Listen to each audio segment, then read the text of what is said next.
Students, आज आपका मेरे चैनल देसी इंग्लिश क्लासेज में फिर से एक बार स्वागत है। जैसा कि मैंने आप लोगों को पिछले वीडियो में पढ़ाया था subject, doer, mean verb, helping verb और negative words, question words, object के बारे में, और मैंने बताया था कि यदि आप उस दोनों वीडियो को अच्छे से तैयार कर लेते हैं तो आप इंग्लिश बेटर तरीके से सीखेंगे। बिल्कुल उसी तरह से मैंने उन दोनों से वीडियो में जो भी पढ़ाया वो बहुत ही क्या था, इंपॉर्टेंट था। और उसे अगर आप लोगों ने तैयार कर लिया है तो चलिए आज से हम ग्रामर चालू करते हैं और बिल्कुल इजी वे में आप लोगों को मैं सिखाऊंगा। ठीक है ना, आप लोग बस पेशेंस रखें, मैं आपको सिखाऊंगा, ये गारंटी है, लेकिन मीनिंग्स आप लोगों को लर्न करना पड़ेगा। तो देखिएगा, यहाँ पर हम लोग सबसे पहले शुरू करेंगे इंपरेटिव सेंटेंस से। तो देखिएगा, ये इंपरेटिव सेंटेंस होता क्या है। ये बहुत ही आसान होता है, इजी होता है, और ये हमेशा हम लोग यूज करते हैं अपने सेंटेंसेस में। इसका यूज हम हमेशा करते हैं और हम इसे बोलते भी हैं, लेकिन हम इसके बारे में अच्छे से जानते नहीं है। तो देखिएगा, लिखा है इंपरेटिव सेंटेंस यानी कि आज्ञा सूचक वाक्य। अब ध्यान दीजिएगा, आज्ञा से आपको पता चलता होगा आर्डर, यानी कि लिखा हुआ है जिन वाक्यों से आज्ञा देने यानी कि आर्डर देने, सलाह देने यानी कि एडवाइस, या प्रार्थना करने यानी कि रिक्वेस्ट, ठीक है ना, रिक्वेस्ट करने का बोध होता है, उसे इंपरेटिव सेंटेंस कहते हैं। इसका मतलब ये हो गया कि मान लीजिए आपने अपने भाई को कहा यहां आओ, इसका मतलब आपने उसे क्या किया, आदेश दिया। या आपने किसी लड़के को कहा खड़े हो जाओ, स्टैंड अप, तो क्या हो गया, आपने उसको आदेश दिया। ठीक है, इसी तरह से यदि मान लीजिए आप बैठ करके पढ़ रहे हैं और उसी समय आपको प्यास लग गई, तो आप कहते हैं मम्मी जरा एक गिलास पानी दीजिए। ठीक है ना, मम्मी एक गिलास पानी दीजिए, न कि आप मम्मी को ऑर्डर देते हैं, आप मम्मी से क्या करते हैं, रिक्वेस्ट करते हैं। ठीक है ना, फिर ठीक इसी तरह से यदि मान लीजिए आपका कोई दोस्त सड़क पर आपके साथ चल रहा है और वो अच्छे से चल नहीं रहा है, तो आप उसे क्या कहेंगे, ऑर्डर देंगे? नहीं ना, आप उसको ऑर्डर देंगे और नहीं आप उससे रिक्वेस्ट करेंगे। आप उसको क्या कर सकते हैं, एडवाइस दे सकते हैं कि संभल कर चलो, ऐसा आप उसको कह सकते हैं। तो देखिएगा, जिन वाक्यों से हमें यह पता चलता है आज्ञा देने, प्रार्थना करने या सलाह देने के बारे में, तो वो इंपरेटिव सेंटेंसेज होता है। ठीक है, और उसके बाद से उसको हम ट्रांसलेट कैसे करते हैं, ठीक है ना, इस बात को हम यहाँ सीखेंगे। तो देखिएगा, लिखा है इन वाक्यों का जो कर्ता होता है डूअर, ठीक है ना, वो होता है तुम या आप, यानी कि यू, जो हमेशा क्या होता है, छिपा रहता है, और उसकी इंग्लिश भी हम नहीं लिखते हैं। फिर लिखा है अपना, अपनी, अपने, कि अंग्रेजी के लिए हम इस सेंटेंस में क्या यूज करते हैं, योर का यूज करते हैं। तो देखिएगा, ये सब चीजें तो हो गई। उसके बाद से है ये स्ट्रक्चर, जो कि आपको हमेशा अपने माइंड में लर्न करके रखना है। अगर ये लर्न है और ये सब चीजें आप भूल भी जाते हैं तो आप सेंटेंसेज को बहुत ही इजिली बना सकते हैं। ठीक है ना, बहुत ही इजिली बना सकते हैं। तो ध्यान दीजिएगा, देखिएगा, सबसे पहले हमको लिखना है मेन वर्ब, जैसा कि मैंने आपको पिछले वीडियो में पढ़ा रखा है। उसके बाद से है ऑब्जेक्ट और फिर है अदर वर्ड। ठीक है, तो ध्यान दीजिएगा, अब ये मत पूछिएगा आप लोग कि ये मेन वर्ब, ऑब्जेक्ट और अदर वर्ड क्या है, क्योंकि पिछले वीडियो को जा करके देखिए, ठीक है ना, वहां पे आपको इसके बारे में अच्छे से जानकारी मिलेगी। तो देखिएगा, लिखा हुआ है जाओ, तो ध्यान दीजिएगा, जाओ या जाइए या चले जाइए, ठीक है ना, इसका मतलब है जाने की बात हो रही है। और देखिएगा, सबसे पहले हमको मेन वर्ब लिखना है, और वर्ब क्या होता है मैंने बता रखा है आपको कि वाक्य में जो क्रिया घटित हो रही है, यानी कि जो कार्य हो रहा है, वही क्या होता है, वाक्य का वर्ब होता है, मेन वर्ब। तो देखिएगा, इसमें कौन सा कार्य हुआ है, तो जाने का, तो जाने की इंग्लिश होती है गो। ठीक है ना, और उसके बाद से हम फुल स्टॉप लगा देंगे। देखिए, एक सेंटेंस बन गया, सेंटेंस बन गया। देखिए कितना छोटा सा सेंटेंस है। उसके बाद से देखिएगा, नेक्स्ट सेंटेंस है अपने घर जाओ, अपने घर जाओ। तो ध्यान दीजिएगा, सबसे पहले हमको लिखना है वर्ब, और इस सेंटेंस में कौन सा कार्य हुआ है, तो जाने का। कौन सा कार्य हुआ, तो जाने का, तो उसकी इंग्लिश हम सबसे पहले लिखेंगे गो, और फिर अब क्या बच गया, अपने घर, तो अपना, अपनी, अपने की अंग्रेजी हम क्या लिखेंगे, योर। तो यहां हो जाएगा your home, go your home. ठीक है ना, इसी तरह से नेक्स्ट सेंटेंस है, यहाँ आओ। तो ध्यान दीजिएगा, सबसे पहले हम लिखेंगे वर्ब। तो वर्ब क्या है? आना। तो आने की इंग्लिश हो जाएगी कम, और कम के बाद क्या बच गया? हियर, यानी कि कम हियर। अब हम ऐसा तो कह नहीं सकते हैं कि हियर कम, क्योंकि ये क्या है? रूल के अपोजिट हो जाएगा। फिर है बैठ जाओ। क्या लिखा है? बैठ जाओ। तो सबसे पहले देखो इस सेंटेंस को देखिएगा, बैठ जाओ यानी कि बैठ के कहीं जाना नहीं है, बैठने की बात हो रही है, ठीक है ना। तो यहाँ पे हम लिख देंगे सिट डाउन। क्या लिख देंगे? सिट डाउन, ठीक है ना, सिट डाउन। फिर इसी तरह से है, मुझे एक गिलास पानी दो। ध्यान दीजिएगा, सेंटेंस बड़ा होगा, लेकिन आप पेशेंस के साथ इस स्ट्रक्चर के अकॉर्डिंग आप उसको ट्रांसलेट कर सकते हैं। तो ध्यान दीजिएगा, लिखा है मुझे एक गिलास पानी दो। तो सबसे पहले हम देखेंगे क्या लिखना है? वर्ब। और इसमें कौन सा कार्य हुआ है? तो देने का। तो देने की इंग्लिश हो जाएगी गिव। क्या दो? तो एक गिलास पानी। फिर किसे दो? तो मुझे दो। यानी कि यहाँ दो ऑब्जेक्ट हैं, एक है इनडायरेक्ट और एक है डायरेक्ट। तो मैंने आपको बताया था कि डायरेक्ट ऑब्जेक्ट को क्या करते हैं? इनडायरेक्ट ऑब्जेक्ट को वर्ब के तुरंत बाद लिखते हैं। और इनडायरेक्ट ऑब्जेक्ट हमेशा क्या होता है? लिविंग होता है, यानी कि सजीव। तो देखिए गिव मी, ठीक है ना। इनडायरेक्ट ऑब्जेक्ट को हमने लिख दिया, और फिर इसके तुरंत बाद हम लिखेंगे एक गिलास पानी। तो ये हो जाएगा एक ग्लास ऑफ वाटर। क्या हो जाएगा? एक ग्लास ऑफ वाटर, ठीक है ना। फिर ध्यान दीजिएगा, फिर नेक्स्ट सेंटेंस है नहा लो। क्या लिखा है? नहा लो। तो नहा लो यानी कि नहा के कुछ लो नहीं, नहाने की बात हो रही, नहाओ। तो हो जाएगा टेक ए बात। टेक ए बात का मतलब होता है नहाना। क्या होता है? टेक के बाद का मतलब होता है नहाना, ठीक है ना। फिर यहाँ देखिए लिखा है गाना गाओ। तो सबसे पहले हमको लिखना है वर्ब, और वर्ब क्या है? गाना। तो गाने की इंग्लिश होती है सिंग, ठीक है ना। ये वर्ब है। और क्या गाओ? एक गाना, यानी कि एक गीत। तो a song, Singh a song. फिर इसी तरह से है मुझे पैसे दीजिए। ध्यान दीजिएगा, तो यहाँ देने की बात हो रही है। तो फिर हम वर्ब को पहले लिखेंगे गिव, और गिव के बाद क्या रहेगा? मी, मुझे। और क्या दो? Money, give me money. यदि आपको ये समझ में ना आया हो तो आप जाकर के main verb, object, other word, subject, doer, helping verb वाले वीडियोस को देखिए। फिर लिखा है मेरी बात सुनो। तो ध्यान दीजिएगा, सुनने की बात हो रही है। तो सुनने की इंग्लिश सबसे पहले हम लिख देंगे लिसन। क्या लिख देंगे?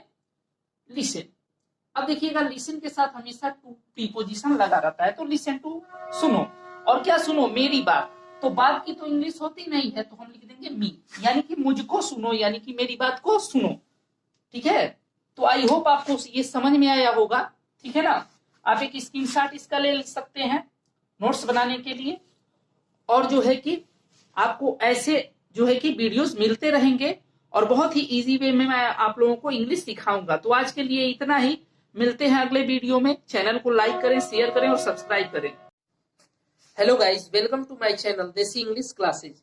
तो जैसा कि मैं आप लोगों को पिछली वीडियो में इंपरेटिव सेंटेंसेस के बारे में पढ़ा रहा था, और उसके 15 पार्ट्स आए थे, ठीक है ना। 15 वीडियोस में मैंने लगभग इंपरेटिव सेंटेंस को खत्म किया है, यानी कि उसमें कई सारे यूजेस के बारे में पढ़ाया है कि इंपरेटिव सेंटेंस में बहुत सारे यूजेस हैं, ठीक है ना। तो आइए आज हम लोग डिस्कस करने वाले हैं हैज, हैव, हैड के बारे में, ठीक है ना। तो आइए देखते हैं इसको हम सेंटेंस में कैसे यूज करते हैं, और कैसे इसको यूज करके हम इंग्लिश बोलते हैं, इंग्लिश का सेंटेंस बनाते हैं। तो देखिएगा, लिखा हुआ है use of has, have, had, ठीक है ना। तो use of has, have, had, ठीक है ना। हैज, हैव, हैड क्या है? हैज जो है कि हैज, हैव प्रेजेंट में यूज होता है, और हैड पास्ट में यूज होता है। और हैज, हैव का मतलब होता है रखना, ठीक है ना। तो देखिए ध्यान दीजिएगा, लिखा है जब किसी नाउन या प्रोनाउन का, ध्यान दीजिएगा, जब किसी नाउन या प्रोनाउन, नाउन की जगह पे यूज होने वाले वर्ड्स क्या होते हैं? नाउन होते, प्रोनाउन होते हैं, ठीक है ना। तो देखिएगा क्या हो जाएगा, जब किसी नाउन या प्रोनाउन का किसी अन्य नाउन पर अधिकार या संबंध दिखाना हो, ठीक है ना, तो पास होना या अधिकार रखना के संबंध में हैज, हैव, हैड का प्रयोग करते हैं। अब जरा ध्यान से समझिएगा, इसको कह रहा है कि यदि कोई नाउन है या कोई प्रोनाउन है, जैसे आई हो गया, यू हो गया, ये सब प्रोनाउन होते हैं। और नाउन क्या होता है? किसी चीज का नाम।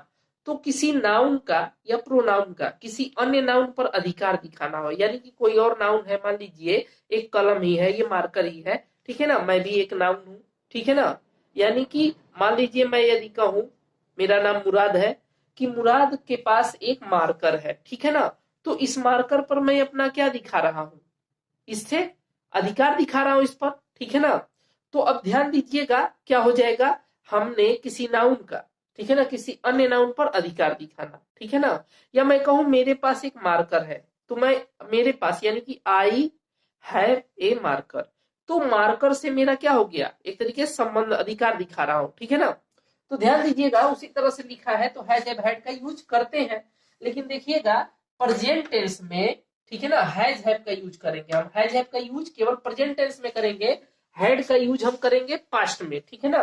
तो देखिएगा लिखा है सिंगुलर सब्जेक्ट के साथ हम क्या लगाएंगे, तो हम लगाएंगे सिंगुलर सब्जेक्ट के साथ हैज लगाएंगे, ठीक है ना, और हैव का यूज करेंगे हम प्लूरल सब्जेक्ट के साथ, ठीक है, प्लूरल सब्जेक्ट के साथ करेंगे, ठीक है। अब ध्यान दीजिएगा आई भी प्लूरल होता है, यू भी प्लूरल होता है, वी भी होता है, दे भी होता है, और बाकी जो भी प्लूरल सब्जेक्ट होते हैं। सिंगुलर में ही सी इट और जो भी सिंगुलर सब्जेक्ट हो। तो ध्यान दीजिएगा लिखा है यह स्ट्रक्चर, इसको हमेशा अपने माइंड में आप याद रखें। लिखा है सब्जेक्ट फिर हैज हैव में से कोई एक रहेगा, ऑब्जेक्ट रहेगा, ऑब्जेक्ट की जगह पे मैं नाउन भी लिखता तो वो भी बेटर रहता, लेकिन ऑब्जेक्ट ही रहने दीजिए। फिर है अदर वर्ड। अब देखिएगा अदर वर्ड का मतलब होता है अन्य शब्द। अब लिखा है रवि के पास छाता है, ध्यान दीजिएगा रवि के पास छाता है, तो हम सबसे पहले क्या लिखेंगे, हम देखेंगे कि रवि का अधिकार दिखाया जा रहा है छाते पर, ठीक है ना। तो हो जाएगा सबसे पहले हम क्या करेंगे, हम लिखेंगे सब्जेक्ट, सब्जेक्ट रवि हो गया। अब रवि सिंगुलर है ये हम देख लेंगे, और यहां से हम देख लेंगे कि ये प्रेजेंट में है, ठीक है ना। तो देखिएगा रवि सिंगुलर है तो हम इसके साथ क्या लगाएंगे, हैज लगाएंगे। और उसके बाद से क्या है छाता, तो एन अम्ब्रेला, ठीक है ना। जबकि यहाँ पर एक की इंग्लिश नहीं दी हुई है, लेकिन हम जिसको गिन सकते हैं, जिसको काउंट कर सकते हैं, उसके सामने हम ए एन का यूज कर सकते हैं, ठीक है ना। बस ऐसे ही आप समझिए, बाकी सब मैं बाद में समझाऊंगा। यदि हम किसी चीज को गिन सकते हैं तो उसके आगे क्या करेंगे, हम ए का यूज कर सकते हैं। जैसे पानी को हम गिन नहीं सकते तो उसके आगे हम ए नहीं लगाएंगे, ठीक है ना। तो ध्यान दीजिएगा लिखा है अनिल के दो पुत्र हैं, तो हो जाएगा अनिल, और अनिल एक है तो हम लगाएंगे हैज, और उसके बाद से क्या है दो पुत्र, तो टू सन्स। फिर है मेरे पास चाकू है, ध्यान दीजिएगा मेरे पास चाकू है, तो मेरे की इंग्लिश माई नहीं होगा, वो सब्जेक्ट के रूप में आया है, तो वहां पे हम आई लिखेंगे, ठीक है ना, आई। और आई के बाद क्या रहेगा, है, क्या रहेगा, है, क्योंकि आई प्लूरल होता है और प्लूरल के साथ हमें क्या लगाना है, हैव लगाना है। तो आई है और क्या है चाकू, तो ए नाइफ, ठीक है ना, क्योंकि हम चाकू को गिन सकते हैं, एक चाकू दो चाकू, तो हम ए लगा लेंगे। फिर देखिएगा लिखा है गाय, गाय के चार पैर होते हैं, क्या लिखा है, गाय के चार पैर होते हैं। तो ध्यान दीजिएगा गाय का संबंध किससे दिखाया जा रहा है, पैर से, ठीक है ना, पैर से उसका क्या है संबंध है गाय का। तो हो जाएगा द काऊ, देखिएगा द काऊ हैज, ठीक है ना, एक गाय की बात हो रही है तो हम हैज लगाएंगे, सिंगुलर है, the cow has four legs, ठीक है ना, गाय के चार पैर होते हैं, यानी कि एक ही गाय की बात हो रही है, एक ही गाय के चार पैर होंगे, दो गाय के तो होंगे ना, 8 हो जाएंगे। फिर लिखा है तुम्हारे पास बंदूक है, लिखा है तुम्हारे पास बंदूक है। तो ध्यान दीजिएगा अब क्या है, तुम्हारे की इंग्लिश योर नहीं होगा, ठीक है ना, क्योंकि ये सब्जेक्ट के रूप में आया है, अगर ऑब्जेक्ट की जगह पे आता तब योर होता, ठीक है ना। तो हो जाएगा यू, और यू के साथ हम क्या लगाएंगे, है, क्योंकि यू क्या होता है प्लूरल, ठीक है ना, यू प्लूरल होता है। तो हो जाएगा यू है, और क्या है बंदूक, तो एक गन, ठीक है ना।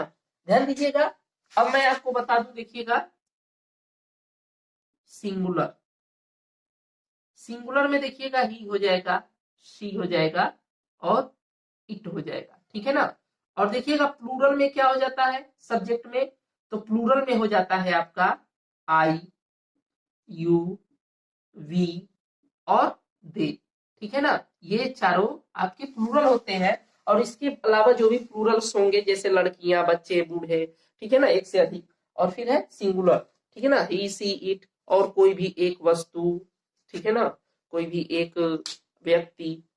तो देखिएगा फिर है उसके सिर में दर्द है, उसके सिर में दर्द है, तो उसके यानी कि एक लड़के की बात हो रही है, तो हम ये सब्जेक्ट के रूप में आया है तो हम इसकी इंग्लिश ही लिखेंगे, ठीक है ना। जरा ध्यान से समझिएगा, बहुत ही इंपॉर्टेंट चीज है और बहुत ही हम हमेशा इसको यूज करते हैं। तो हो जाएगा ही, और ही के साथ क्या रहेगा, हैज। और देखिएगा हेड एक, ठीक है ना, सिर दर्द, हेड, ही हैज हेड एक, उसे सिर दर्द है, ठीक है ना, या उसके सिर में दर्द है। फिर है उन लोगों के पास पैसा है, ध्यान दीजिएगा, उन लोगों के पास पैसा है, तो उन लोगों की इंग्लिश हो जाएगी दे या दोज पीपल, ठीक है ना। मैंने एक ही लिखा है, मैं बाद में बता दूंगा। दोज पीपल भी हम लिख सकते हैं। तो दे और दे के साथ क्या हो जाएगा, है, क्योंकि कई लोग हो गए तो प्लूरल ही हो गए, तो हो जाएगा दे है और मनी, ठीक है ना। फिर है पिताजी के पास लाल कलम है, पिताजी के पास लाल कलम है, तो हो जाएगा father has a red pen. देखिएगा फादर और मदर के पहले द का यूज नहीं करते हैं, ये ध्यान दीजिएगा। पिता के पास लाल कलम है तो हो जाएगा फादर, और फादर को इतने हैं, एक ही ना, तो हो जाएगा हैज, फादर हैज, और उसके बाद से है ए रेड पेन, ठीक है ना, ए रेड पेन, ठीक है ना। देखिएगा यहाँ पे ए लग जाएगा क्योंकि हम एक लाल कलम, दो लाल कलम इस ऐसे गिन सकते हैं, काउंट कर सकते हैं। फिर है मेरे पास किताब है, मेरे पास किताब है, और मैंने आपको बताया आई क्या होता है, प्लूरल होता है, तो हो जाएगा I have a book, I have a book. फिर है उसके पास गाय है, उसके पास क्या है, गाय है, तो हो जाएगा ही हैज ए काउ, ध्यान दीजिएगा, ही हैज ए काउ। तो आई होप ये पूरा आपको समझ में आया होगा अच्छे से, ठीक है ना। एक स्क्रीनशॉट ले लीजिएगा इसका, ठीक है। तो आपको मैं बताना चाहूंगा कि ये बहुत ही बेटर तरीके से मैं समझाते हुए चल रहा हूँ। केवल डेली मेरे एक वीडियो को देख करके उसी को प्रैक्टिस करें और धैर्य बना करके चलें, और जल्दी ही आपका क्या होगा, बहुत ही अच्छे तरीके से रिवीजन होते हुए आप इंग्लिश सीख जाएंगे, ठीक है ना। ध्यान दीजिएगा, ये बहुत ही इंपॉर्टेंट होते हैं। हमेशा हम लोग करते क्या है कि जो चीजें हमें आती हैं हम कहते हैं भाई ये तो हमें आ ही रहा है, इसको छोड़ो, अरे यार इसको क्या पढ़ना, और वही चीजें बाद में हम भूल जाते हैं, ठीक है ना। मेरे साथ भी ऐसा होता है, मैं भी पहले कहता था कि ये मुझे आ रहा है, मैं इसकी प्रैक्टिस नहीं करूंगा, ये तो मुझे आ गया, नहीं नहीं, प्रैक्टिस जब तक आप कर रहे हैं तब तक वो आपका बना हुआ है। आप जिस दिन प्रैक्टिस छोड़ेंगे वो आपका खत्म होने लगेगा धीरे धीरे। तो प्रैक्टिस हमेशा करते रहें, कोई भी चीज आप पढ़ते हो उसका प्रैक्टिस करें, डेली करें, ठीक है ना। यदि आपको आता है ना तो भी करें, ताकि वो आपके मन में हमेशा बना रहे, ठीक है ना। डेली ना करें तो हफ्ते में एक बार उसको जरूर रिकॉल करें, ताकि आपको फिर वो याद आ जाए, ठीक है। तो आज के लिए इतना ही, मिलते हैं अगले वीडियो में। ये वीडियो देखने के लिए थैंक्स। हेलो स्टूडेंट्स, आज हम लोग पढ़ेंगे कुछ ऐसे चीजों के बारे में जो ग्रामर के लिए बहुत ही इंपॉर्टेंट होता है। यानी कि यदि हमें स्पोकन इंग्लिश सीखना है तो ये चीजें हमारे लिए बहुत ही इंपॉर्टेंट होती हैं, क्योंकि आपको पता होगा कि हिंदी से हम इंग्लिश बनाएंगे, ठीक है ना, और इंग्लिश से हिंदी बनाना भी सीखेंगे। तो जब से सबसे जरूरी होता है कि सेंटेंस के सभी पार्ट्स को जानना, और इसको जानने के लिए आपको बहुत ज्यादा मेहनत नहीं करना पड़ेगा। कुछ ऐसी चीजें हैं, कुछ ऐसे ट्रिक हैं मैं जो बताऊंगा यहाँ पर, और उसी से आप लोग इंग्लिश एक इजी वे में सीखते हुए चले जाएंगे। और इसके बाद से हम लोगों का जो है कि ट्रांसलेशन का क्लास चालू होगा। तो देखिएगा, आज का जो हमारा रूल है, यहाँ पे जो कुछ मैं पढ़ाने जा रहा हूँ वो है ऑब्जेक्ट। इससे पहले मैंने पिछले वीडियो में आप लोगों को पढ़ाया था subject, doer, main verb, helping verb के बारे में। तो देखिएगा, ये जो हमारा सेकेंड वीडियो है ये बहुत ही इंपॉर्टेंट है, इसको आप ध्यान से देखें, और इसको पढ़ने के बाद मैं एकदम आपसे प्रॉमिस करता हूं कि आपको इंग्लिश आने लगेगा। तो ध्यान दीजिएगा, लिखा है ऑब्जेक्ट। ऑब्जेक्ट का मतलब होता है जिस व्यक्ति या वस्तु पर कार्य के होने का असर पड़ता है उसे हम ऑब्जेक्ट कहते हैं। क्या पड़ता है, तो कार्य के होने का असर पड़ता है, उसे हम क्या कहते हैं, तो ऑब्जेक्ट कहते हैं। जैसे यहां ध्यान दीजिएगा, हमने एग्जांपल्स को यहां पे रखा है, लिखा है मोहन फुटबॉल खेलता है, मोहन फुटबॉल खेलता है। तो ध्यान दीजिएगा, हमने आपको बताया था कि जिसके बारे में हम बात करते हैं वो वाक्य का क्या होता है, सब्जेक्ट होता है, और जो कार्य को करता है वो डूअर होता है। तो देखिएगा, मोहन सब्जेक्ट भी है और डूअर भी है। इसी तरह से क्या है, ये जो है हेल्पिंग वर्ब है, जो कि मैंने पिछले वीडियो में आपको पढ़ाया था। यदि आपने पिछला वीडियो ना देखा हो तो जाके वहां से देख ले। उसके बाद से है क्या कहते हैं, खेलना। तो ये आपका हो जाएगा मेन वर्ब, जो कि मैंने पिछले वीडियो में आपको बता दिया था। अब देखिएगा, यहाँ पे खेलने का असर किस पे पड़ रहा है, तो फुटबॉल पे पड़ रहा है।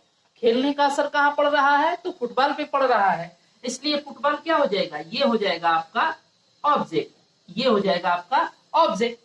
लेकिन ऑब्जेक्ट भी दो तरह के होते हैं, ऑब्जेक्ट भी दो तरह के होते हैं। देखिए लिखा है काइंड्स ऑफ ऑब्जेक्ट, यानी कि ऑब्जेक्ट दो प्रकार के होते हैं। तो पहला है इनडायरेक्ट ऑब्जेक्ट और दूसरा है डायरेक्ट ऑब्जेक्ट। तो देखिएगा इनडायरेक्ट ऑब्जेक्ट क्या होता है, लिखा है मेन वर्ब के तुरंत बाद लिखते हैं। इसे किसके बाद लिखते हैं, मेन वर्ब के तुरंत बाद, यानी कि इंग्लिश सेंटेंस में।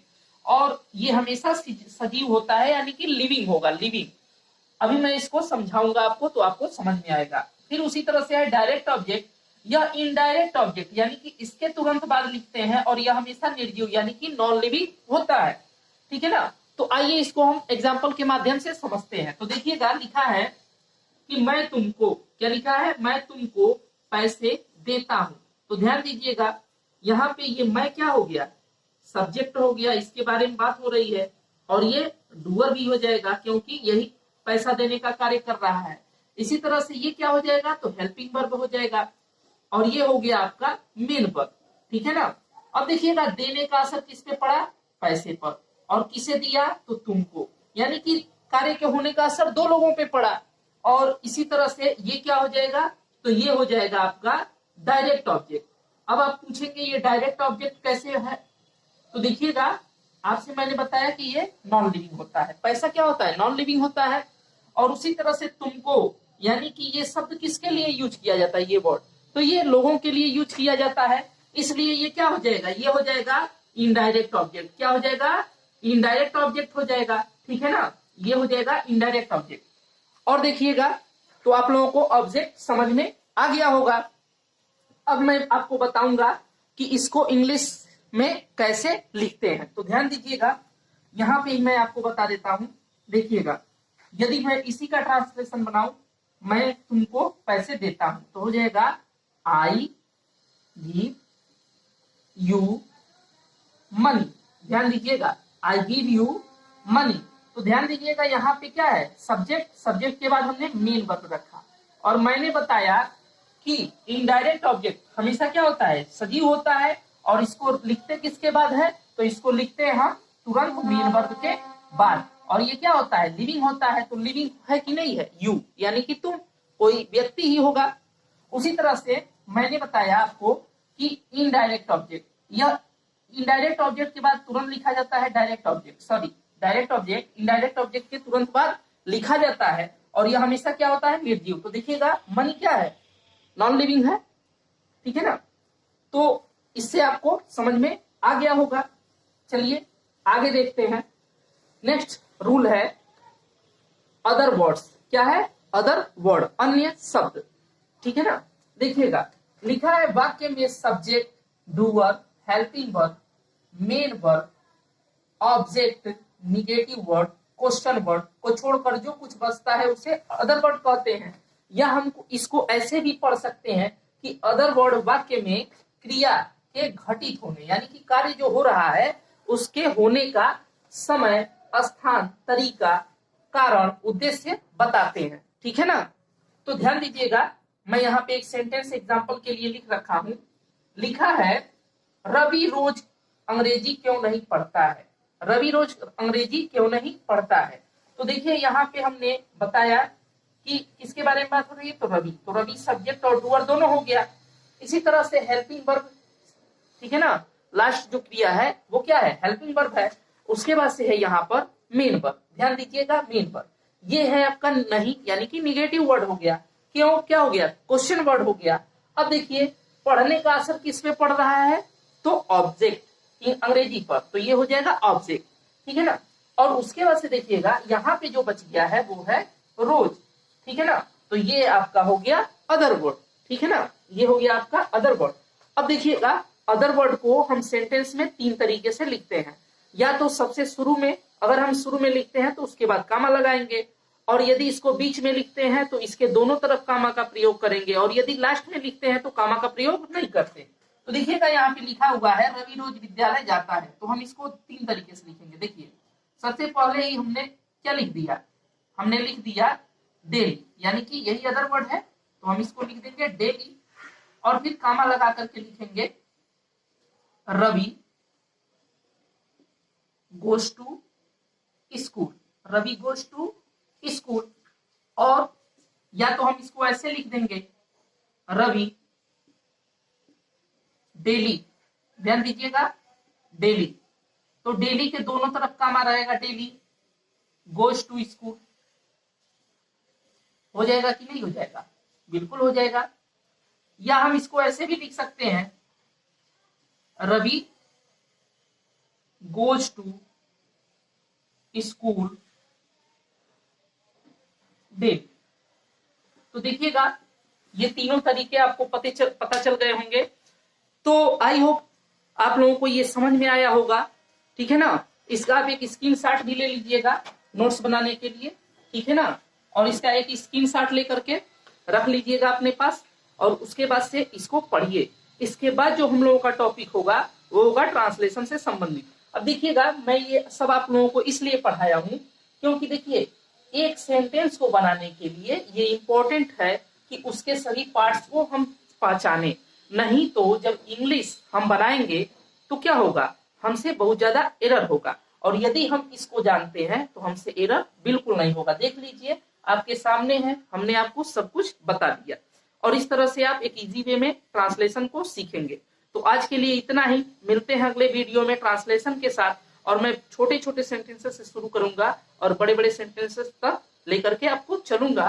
तो आज के लिए इतना ही, मिलते हैं अगले वीडियो में। चैनल को शेयर करें, सब्सक्राइब करें, बेल आइकन को भी प्रेस करें ताकि मेरे वीडियोस का नोटिफिकेशन आप तक पहुंचता रहे। धन्यवाद। हेलो स्टूडेंट्स, आज हम लोग पढ़ेंगे इंपरेटिव सेंटेंस के बारे में। और ये जो है कि इंपरेटिव सेंटेंस का पार्ट 3 है। ऐसे कई पार्ट्स आएंगे और हर एक पार्ट्स में मैं इंपरेटिव सेंटेंसेस के बारे में अलग अलग तरीके से जो है कि सेंटेंस को बनाना सिखाऊंगा, ठीक है ना। तो आप लोग बिल्कुल घबराइएगा मत। हम लोग बिल्कुल छोटे सेंटेंस से शुरू किए हैं और वहां से मैं आप लोगों को बड़े बड़े सेंटेंसेस को ट्रांसलेट करने की तरफ लेकर के चलूंगा। तो आइए पढ़ते हैं आज इंपरेटिव सेंटेंस के पार्ट नंबर 3 में, और देखते हैं आज हम लोग क्या सीखते हैं। तो देखिएगा लिखा है निगेटिव सेंटेंस। सबसे पहला चीज लिखा है निगेटिव सेंटेंस। और ध्यान दीजिएगा ये निगेटिव सेंटेंस क्या होता है। तो निगेटिव सेंटेंस क्या होता है, नकारात्मक वाक्य, ठीक है ना। निगेटिव सेंटेंस का मतलब होता है नकारात्मक वाक्य, ठीक है ना। तो देखिएगा यहाँ पे इंग्लिश उतना जरूरी नहीं है, बस ये जान जाइएगा कि नहीं, कभी नहीं, कुछ नहीं, ठीक है ना। तो ऐसे अगर नहीं शब्द आ जाए तो उसको हम निगेटिव सेंटेंस कहते हैं। तो ध्यान दीजिएगा लिखा है मत, और मत क्या होता है, यानी कि यदि मत शब्द आया हो, ठीक है ना, तो उसकी इंग्लिश के लिए हम डू नॉट का यूज करते हैं, ठीक है। तो देखिएगा इसका स्ट्रक्चर क्या है। स्ट्रक्चर है डू नॉट प्लस वर्ब का first form plus object plus other word, ठीक है ना। तो ध्यान दीजिएगा हमने पिछले वीडियो में भी आपको क्या पढ़ाया था, स्ट्रक्चर के बारे में। और ये स्ट्रक्चर क्या होता है, हमारे माइंड में हमेशा सेट होना चाहिए। तो देखिएगा सबसे पहले यदि मत आ जाए तो उसकी इंग्लिश होती है डू नॉट, और डू नॉट को हम सबसे पहले लिखेंगे, फिर वर्ब का first form object other word लिखेंगे। अगर आप लोगों को इसके बारे में ना पता हो तो इंपॉर्टेंट नाम से जो है कि प्लेलिस्ट में आपको वीडियो मिल जाएगा, और उसमें मैंने आपको subject, verb, object, other word सब चीजों के बारे में पढ़ा रखा है। तो जाकर के उस वीडियो को देखें। फिर लिखा है वहां मत जाना। ध्यान दीजिएगा लिखा है वहां मत जाना। तो सबसे पहले हम देखेंगे इसमें आ गया मत शब्द, तो उसकी इंग्लिश हम लिख देंगे डू नॉट। अब उसके बाद से हमें लिखना है वर्ब, और वर्ब क्या है, यानी कि कार्य जो भी हो रहा है। तो इस सेंटेंस में कौन सा कार्य हुआ है, तो जाने का। तो जाने की इंग्लिश हो जाएगी गो, ठीक है ना। तो डू नॉट गो, और कहा वहां, यानी कि देयर। हम इसको ऐसे भी बोल सकते हैं, डू नॉट को शॉर्टकट में डोंट पढ़ा जाता है, डोंट, ठीक है ना। तो डोंट गो देयर, या तो डू नॉट गो देयर बोलिए या डोंट गो देयर। बोलने के लिए क्या करते हैं हम, इसका यूज करते हैं, ठीक है ना। फिर लिखा है मुझे मत छुओ, ठीक है ना, मुझे मत छुओ। तो देखिएगा सबसे पहले हम देखेंगे मत शब्द आ गया तो उसकी इंग्लिश हम क्या लिखेंगे, डू नॉट। फिर हमें क्या लिखना है, वर्ब, और कौन सा कार्य हुआ है, तो छूने का। तो छूने की इंग्लिश हो जाएगी टच, और किसे, मुझे, यानी कि मी।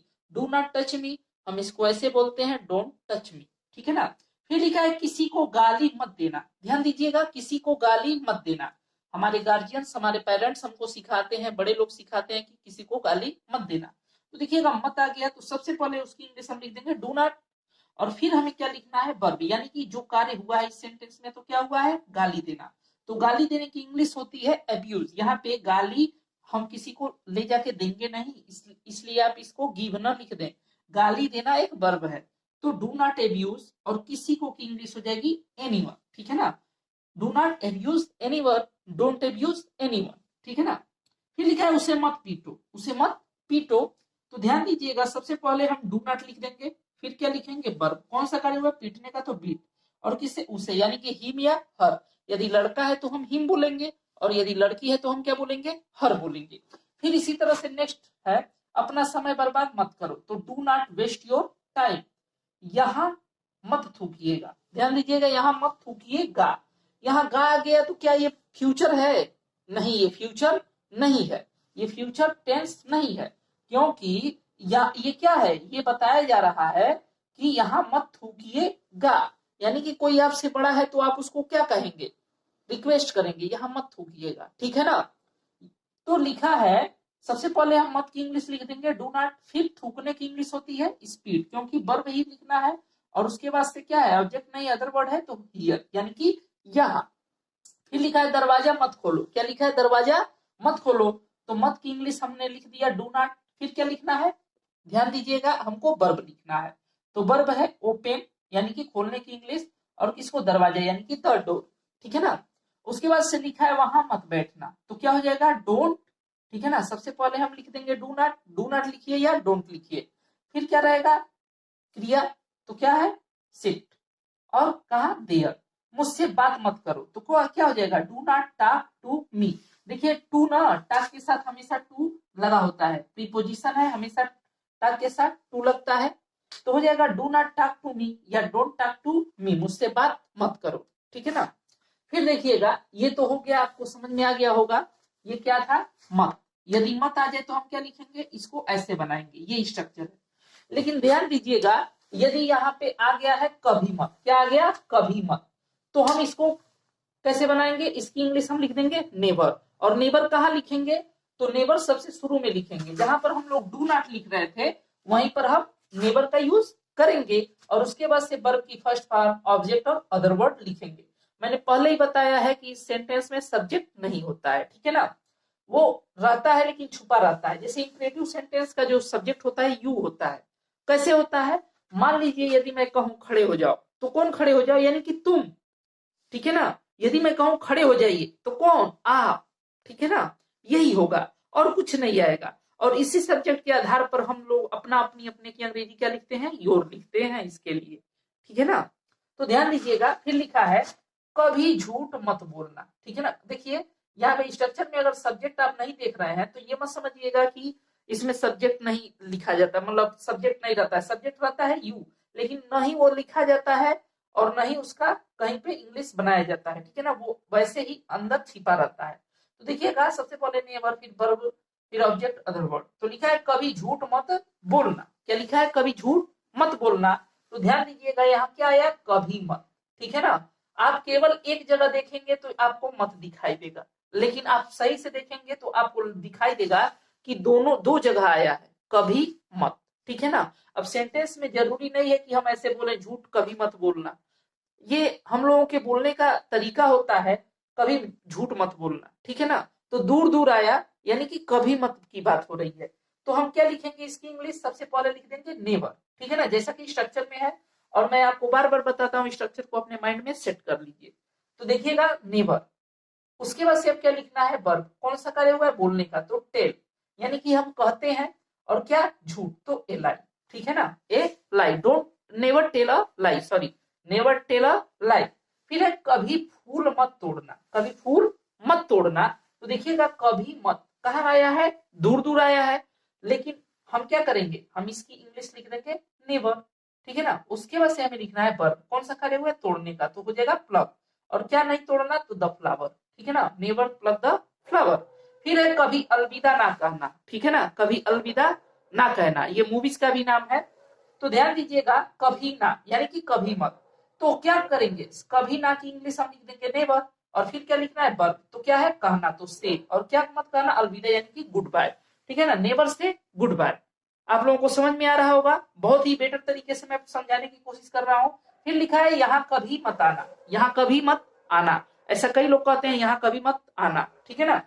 तो क्या होगा, नेवर, कभी मत की इंग्लिश नेवर, और फिर क्या लिखना है, वर्ब, तो क्या है, कम, आने का कार्य हुआ है तो कम, और हियर, नेवर कम हियर। तो आई होप ये वीडियो आप लोगों को अच्छा लगा होगा। मैं आशा करता हूं कि आप लोगों को वीडियो जो है कि अच्छे से समझ में आए, और यदि आपको थोड़ा सा भी दिक्कत होती है तो एक बार इसको क्या करें, दोहरा करके देखें, और कमेंट करके जरूर बताएं कि आपको वीडियो कैसा लगा। इसको शेयर करें, वीडियो को शेयर करें, और सब्सक्राइब करें चैनल को, और बेल आइकन को भी प्रेस कीजिए ताकि मेरे वीडियोस का नोटिफिकेशन आप तक पहुंचता रहे। और मैं बहुत ही बेटर तरीके के साथ आपको इंग्लिश सिखाने वाला हूं, बस आप लोग मेरे साथ बने रहिए। चलिए मिलते हैं अगले वीडियो में इसके नेक्स्ट पार्ट के साथ, ठीक है ना। वहां पे हम लोग वोकेटिव केस के नाउन के बारे में हम जो है कि डिस्कस करेंगे, और भी बहुत सारे रूल्स हैं। थोड़ा लंबा चलेगा लेकिन आपको बहुत ही बेटर तरीके से मैं सिखाऊंगा, ठीक है ना, डीप में जाकर के एकदम कॉन्सेप्ट के साथ। तो आज के लिए इतना ही, मिलते हैं अगले वीडियो में। Hello students, welcome to my channel Desi English classes. तो आज हम लोग डिस्कस करने वाले हैं इंपरेटिव सेंटेंस के बारे में, और आज मैं आप लोगों को इंपरेटिव सेंटेंस से रिलेटेड एक और रूल के बारे में पढ़ाऊंगा, जो कि बहुत ही क्या है, इंपॉर्टेंट है, ठीक है ना। एक और यूज है जो बहुत ही इंपॉर्टेंट है, ठीक है ना। तो ध्यान दीजिएगा, ये जो यूज है इसको हम कहते हैं यूज ऑफ गो ऑन और कीप ऑन, ठीक है ना, यूज ऑफ गो ऑन और कीप ऑन, ठीक है। तो या तो आप गो ऑन लिखें या कीप ऑन, दोनों में से आप कोई भी, जो भी आपको बेटर लगे वो यूज कर सकते हैं, ठीक है ना। तो ध्यान दीजिएगा, इसका यूज हम कब करते हैं, देखिएगा, जब कोई कार्य आपसे कहा जाए लगातार करने के लिए, ठीक है ना।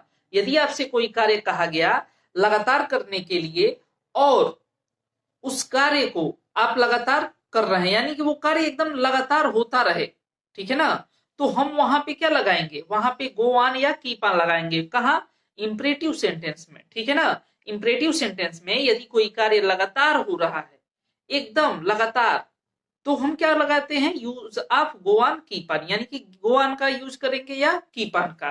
तो ध्यान दीजिएगा, और सेंटेंस कैसे आएंगे, सेंटेंस का जो वर्ब होगा यानी कि मुख्य क्रिया, उसके अंत में आता है ते रहो, ते रहना, ते रहिएगा, ठीक है। जिसे मान लीजिए मैं कह दूं आपसे, बोलते रहो, लिखते रहो, पढ़ते रहो, दौड़ते रहो, कूदते रहो, ठीक है ना, जागते रहो, तो ये सब क्या हो जाएगा, ये सब हो जाएगा यूज ऑफ गो ऑन और कीप ऑन, ठीक है ना। इंपरेटिव सेंटेंस में यहां पर हम गो ऑन और कीप ऑन का यूज करेंगे। तो आइए देखते हैं कैसे। तो ध्यान दीजिएगा, लिखा है यूज ऑफ गो ऑन और कीप ऑन, तो इसको हम यूज कैसे करते हैं, देखिएगा, लिखा है यदि किसी से कोई कार्य लगातार करने के लिए कहा जाए, यानी कि लगातार, यानी कि कॉन्स्टेंटली क्या किया जाए, कहा जाए करते रहो, ठीक है ना। और क्रिया शब्द, क्रिया शब्दों के अंत में, यानी कि जो वर्ब होगा उसके अंत में ते रहो, ते रहिए, ते रहिएगा जैसे शब्द आए हो, तो गो ऑन कीप ऑन का प्रयोग करते हैं। बहुत ही सिंपली मैंने लिख दिया है, ताकि आप लोग यदि नोट्स बनाना चाहें तो आप नोट्स बना सकते हैं, और ये आपको बहुत ही बेटर तरीके से इंग्लिश सीखने में मदद करेगा, ठीक है ना। ये रूल जो होता है ये बहुत ही इंपॉर्टेंट होता है, यदि आप चाहें तो नोट डाउन कर सकते हैं, ठीक है ना। इसका स्क्रीनशॉट भी आप ले सकते हैं, देखिए ले लीजिएगा स्क्रीनशॉट यदि आप लेना चाहें तो, ठीक है ना।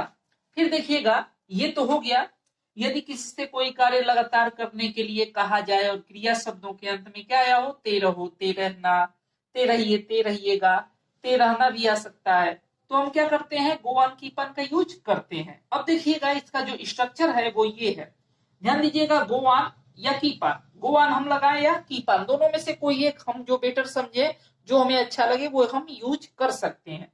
फिर है वर्ब का फर्स्ट फॉर्म, और उसमें हम क्या लगाएंगे, ऐड करेंगे आईएनजी, ठीक है ना, यानी कि आईएनजी फॉर्म रहेगा, फिर ऑब्जेक्ट रहेगा और अदर वर्ड रहेगा। तो ध्यान दीजिएगा, पहला सेंटेंस है जागते रहो, क्या लिखा है, जागते रहो, तो ध्यान दीजिएगा लास्ट में क्या आया, ते रहो, तो हम इससे पहचान जाएंगे कि यहाँ हमें गो ऑन कीप ऑन का यूज करना है। और दूसरी बात, ये इंपरेटिव सेंटेंस है, ठीक है ना, क्या कहा जा रहा है, जागते रहो, यानी कि यहाँ पर आपको आज्ञा दिया जा रहा है, आज्ञा दिया जा रहा है, सलाह भी हम कह सकते हैं। तो देखिएगा, लिखा है गो ऑन अवेकिंग, ध्यान दीजिएगा, सबसे पहले हमने गो ऑन लगा दिया और गो ऑन के बाद हमें क्या लिखना है, जागने की इंग्लिश, क्योंकि वर्ब ही लिखना है। तो अवेक, और अवेक में आईएनजी जोड़ेंगे तो यहां से ई क्या हो जाएगा, हट जाएगा। तो गो ऑन अवेकिंग, या हम इसको कीप ऑन अवेकिंग लिख सकते हैं। और एक चीज ध्यान दीजिएगा कि यदि हम कीप के साथ ऑन न लगाएं तो भी कोई बात नहीं है, ठीक है ना। हम ऐसे लिख सकते हैं कीप अवेकिंग, और ये बिल्कुल करेक्ट है। तीनों सेंटेंस क्या है, ये तीनों सेंटेंस जो है, ये तीनों सेंटेंस बिल्कुल करेक्ट है, ठीक है ना। आप कीप के साथ यदि ऑन नहीं लगाते हैं तो ये सेंटेंस करेक्ट है, और यदि आप गो के साथ ऑन नहीं लगाएंगे तो सेंटेंस इनकरेक्ट हो जाएगा। गो के साथ हमेशा ऑन लगेगा, लेकिन कीप के साथ ऑन आप नहीं लगाएं तो भी चलेगा। फिर है लिखते रहो, तो देखिएगा सबसे पहले हम देखेंगे ते रहो आया, तो हमने गो ऑन लिख दिया, और फिर हमने क्या लिखा, वर्ब। तो वर्ब कौन सा कार्य हुआ है, तो लिखने का। तो लिखने की इंग्लिश होती है राइट, और राइट में ई हट जाएगा और आईएनजी जुड़ जाएगा। ये एक नियम है जो मैं आपको पढ़ाऊंगा आगे। तो गो ऑन राइटिंग, या हम इसको कीप राइटिंग लिख सकते हैं, ठीक है ना। ऑन नहीं लगाए तो भी चलेगा। फिर नेक्स्ट देखिएगा सेंटेंस क्या है, नेक्स्ट सेंटेंस है यहाँ आते रहना। ध्यान दीजिएगा, यहाँ आते रहना। तो सबसे पहले हम क्या लिखेंगे, गो ऑन या कीप ऑन। तो हमने यहाँ लिख दिया कीप कमिंग हियर, हमने ऑन नहीं लगाया। आप भी ऑन न लगाएं यदि आप चाहें तो, क्योंकि बोलने के लिए ये बहुत ही जल्दी से हम बोल सकते हैं। अब कीप ऑन कमिंग हियर बोलने में थोड़ा क्या होगा, समय ज्यादा लगेगा, लेकिन कीप कमिंग हियर बोलने में थोड़ा कम समय लगेगा, तो बोलने के लिए और अच्छा भी लगता है। तो देखिएगा कीप कमिंग हियर, सब कुछ यहीं से बन रहा है। फिर है उससे बात करते रहो, उससे बात करते रहो, ठीक है ना। तो सबसे पहले हमने लिख दिया कीप, और कीप के बाद आईएनजी फॉर्म, वर्ब के साथ आईएनजी फॉर्म। कौन सा कार्य हुआ है, बात करने का। तो बात करने की इंग्लिश होती है टॉक, और टॉक में हम जोड़ देंगे आईएनजी, टॉकिंग। और टॉकिंग, टॉक के साथ हमेशा प्रीपोजिशन टू आता है, तो टॉकिंग टू हिम या हर। यदि लड़का हो यानी कि जेंट्स हो तो हम हिम लगाएंगे, और लेडीज हो तो हम हर लगाएंगे। तो keep talking to him, keep talking to her. फिर है कुछ करते रहो, कुछ करते रहो। तो देखिएगा keep doing something, keep doing something, ठीक है ना। मैंने ऑन नहीं लगाया। अब बार बार मैं आप लोगों को दोनों एग्जाम्पल और तीनों एग्जाम्पल देकर के नहीं समझाऊंगा, आप लोग बना सकते हैं। फिर लिखा है कठिन परिश्रम करते रहिएगा। देखिएगा यहाँ गा आ गया, तो इसका मतलब ये फ्यूचर नहीं, ये इंपरेटिव है, इसको आप समझें, ठीक है ना। जब आप ज्यादा से ज्यादा प्रैक्टिस करेंगे तभी आपको ये सारी चीजें समझ में आएंगी। तो देखिएगा यहाँ पे हमने लिख दिया go on doing hard work, ठीक है ना। सबसे पहले हमने क्या लिखा, गो ऑन। फिर हमने वर्ब लिखा, कौन सा कार्य हुआ है, करने का। तो करने की इंग्लिश होती है डू, और डू में हमने आईएनजी जोड़ दिया, तो गो ऑन डूइंग। और क्या करना है, कठिन परिश्रम यानी कि हार्ड वर्क, ठीक है ना। फिर है हमको दूसरे तरीके से बनाना है, तो दूसरा जो इसका तरीका है वो ये है कि कीप डूइंग हार्ड वर्क। ध्यान दीजिएगा, कीप डूइंग हार्ड वर्क, हमने यहाँ पर ऑन नहीं लगाया। अब आप ऑन लगा सकते हैं या नहीं भी लगा सकते हैं, कोई जरूरी नहीं है। फिर है मुझसे मिलते रहना, तो हो जाएगा कीप मीटिंग मी, मुझसे मिलते रहना। फिर लिखा है इसे पढ़ते रहना, तो हो जाएगा गो ऑन रीडिंग इट, या कीप रीडिंग इट, या कीप ऑन रीडिंग इट, ठीक है ना। तीनों सेंटेंसेस सही हो जाएंगे। तो आई होप ये आप लोगों को रूल बहुत ही अच्छे से समझ में आया होगा, ठीक है ना। मैं आशा करता हूं कि आप अच्छे से समझें और हमारे साथ इंग्लिश को बेटर तरीके से सीखें, ठीक है ना। आप इसको पढ़ते रहें, चैनल को जो है कि सब्सक्राइब कर लें, वीडियो को शेयर करें और लाइक भी कर दें, और बेल आइकन को प्रेस कर दें ताकि मेरे वीडियोस का नोटिफिकेशन आप तक पहुंचता रहे। और मैं आप लोगों को आगे बहुत कुछ पढ़ाने वाला हूं, बस आप धैर्य बनाए रखें। और मैं जितना पढ़ा रहा हूं बस उतने को ही आप क्या करें, घर पर अपने माइंड में उस तरह के सेंटेंसेज को अपने माइंड में खुद ट्रांसलेट करें। Hello guys, welcome to my channel Desi English classes. आज हम लोग पढ़ेंगे इंपरेटिव सेंटेंस के बारे में, और आज मैं इंपरेटिव सेंटेंस में आपको एक नए यूज के बारे में पढ़ाने जा रहा हूं, जो कि बहुत ही इंपॉर्टेंट है। और हम लोग डेली अपने डेली रूटीन में ऐसे सेंटेंसेस को क्या करते हैं, बोलते हैं, ठीक है ना। तो आइए इसको समझते हैं कि इसे हम कैसे बोलें और इजिली इसको अपने माइंड में हम कैसे ट्रांसलेट करें, ठीक है ना। क्योंकि कभी कभी हमें रूल ना पता होने के कारण हम चीजों को सही से ट्रांसलेट नहीं कर पाते हैं। तो मैं बहुत ही इजी तरीके से आप लोगों को पढ़ाने वाला हूं, और बहुत ही इजी तरीके से आप लोग सीखेंगे, बस आप लोग हमारे साथ बने रहिए। तो आइए शुरू करते हैं। देखिएगा लिखा है इंपरेटिव सेंटेंस। क्या लिखा हुआ है? Imperative sentence. और इंपरेटिव सेंटेंस में आज हम लोग पढ़ने वाले हैं use of let's. Use of let's. पिछले वीडियो में मैंने आपको यूज ऑफ लेट के बारे में पढ़ाया था। यदि आपने वीडियो नहीं देखा हो तो आपको डिस्क्रिप्शन में लिंक मिल जाएगा उस वीडियो का, आप उसे देख लें। तो देखिएगा अब लिखा हुआ है यूज ऑफ लेटस। तो लिखा है, ध्यान दीजिएगा, हमने यहाँ पे लिख दिया है प्रस्ताव या सुझाव। ठीक है ना। अब देखिएगा प्रस्ताव क्या होता है? प्रस्ताव होता है प्रपोजल, किसी के सामने अपने बात को रखना। और उसके बाद से है सुझाव, यानी कि किसी को सजेशन देना, जिसको हम लोग इंग्लिश में सजेशन बोलते हैं, रखने के लिए। ठीक है ना। अगर मान लीजिए प्रस्ताव या सुझाव अगर हम रखते हैं तो उसको रखने के लिए हम लेट के साथ अस का प्रयोग करते हैं। लेट के साथ हम अस का प्रयोग करते हैं। तो ध्यान दीजिएगा यहाँ पर स्ट्रक्चर है, और स्ट्रक्चर को अगर आप अपने माइंड में रिमेंबर रखते हैं, याद रखते हैं, तो क्या हो जाएगा, आप इंग्लिश बहुत ही अच्छे तरीके से बोल सकते हैं। तो ध्यान दीजिएगा लिखा है लेट।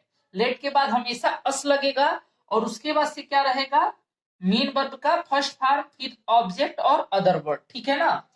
देखिए वर्ब का मतलब होता है, मेन वर्ब का मतलब होता है वाक्य में जो कार्य हो रहा है। ठीक है ना, क्रिया। ठीक है ना, कार्य होना। जिन शब्दों से कार्य के होने का पता चलता है उन्हें हम क्या कहते हैं, मेन वर्ब। जैसे नहाना, पीना, सोना, उठना, बैठना, ये सब शब्द क्या है, ये सब वर्ब है। ठीक है ना, मेन वर्ब है।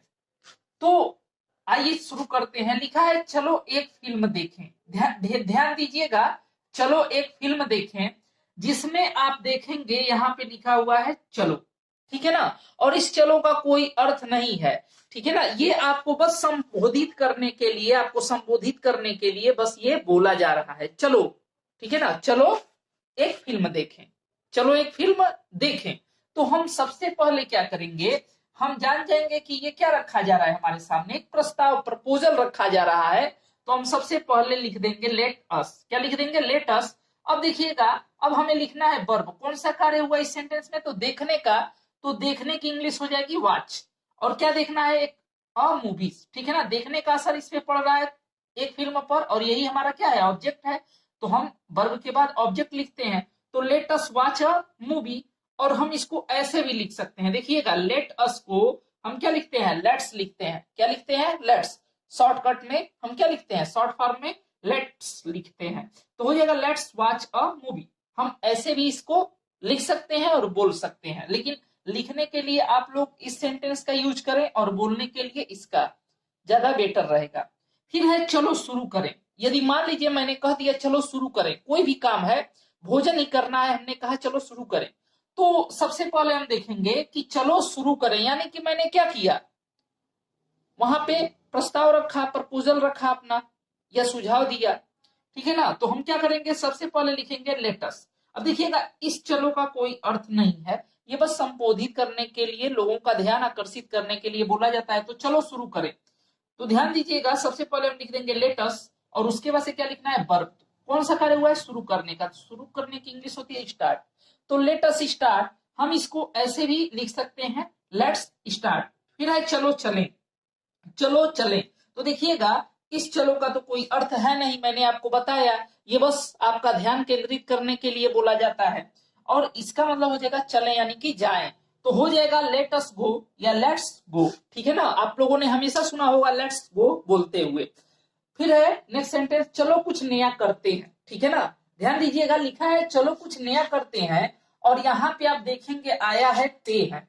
ध्यान दीजिएगा पे है, और इसको देख करके आप कहेंगे कि ये क्या है, प्रेजेंट इंडेफिनिट टेंस है, जो कि बिल्कुल क्या है, आपका बात इनकरेक्ट है। क्योंकि प्रेजेंट इंडेफिनिट टेंस केवल ते है, ता हूं, ते हो आने से नहीं होता है। यहां देखिए सेंटेंस को समझिए, लिखा है चलो कुछ नया करें या चलो कुछ नया करते हैं। ठीक है ना, यानी कि हम क्या रख रहे हैं, सुझाव रख रहे हैं।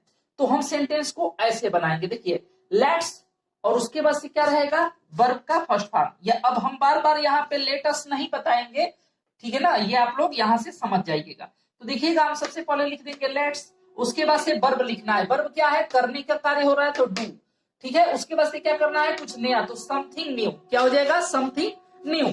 फिर नेक्स्ट सेंटेंस है, ध्यान दीजिएगा, नेक्स्ट जो हमारा सेंटेंस है वो ये है, कि चलो उससे मिलने चले, चलो उससे मिलने चले। ऐसा हम लोग कहते हैं, अपने फ्रेंड से मिलने जाना हो तो एक फ्रेंड है तो कहते हैं चलो उससे मिलने चले।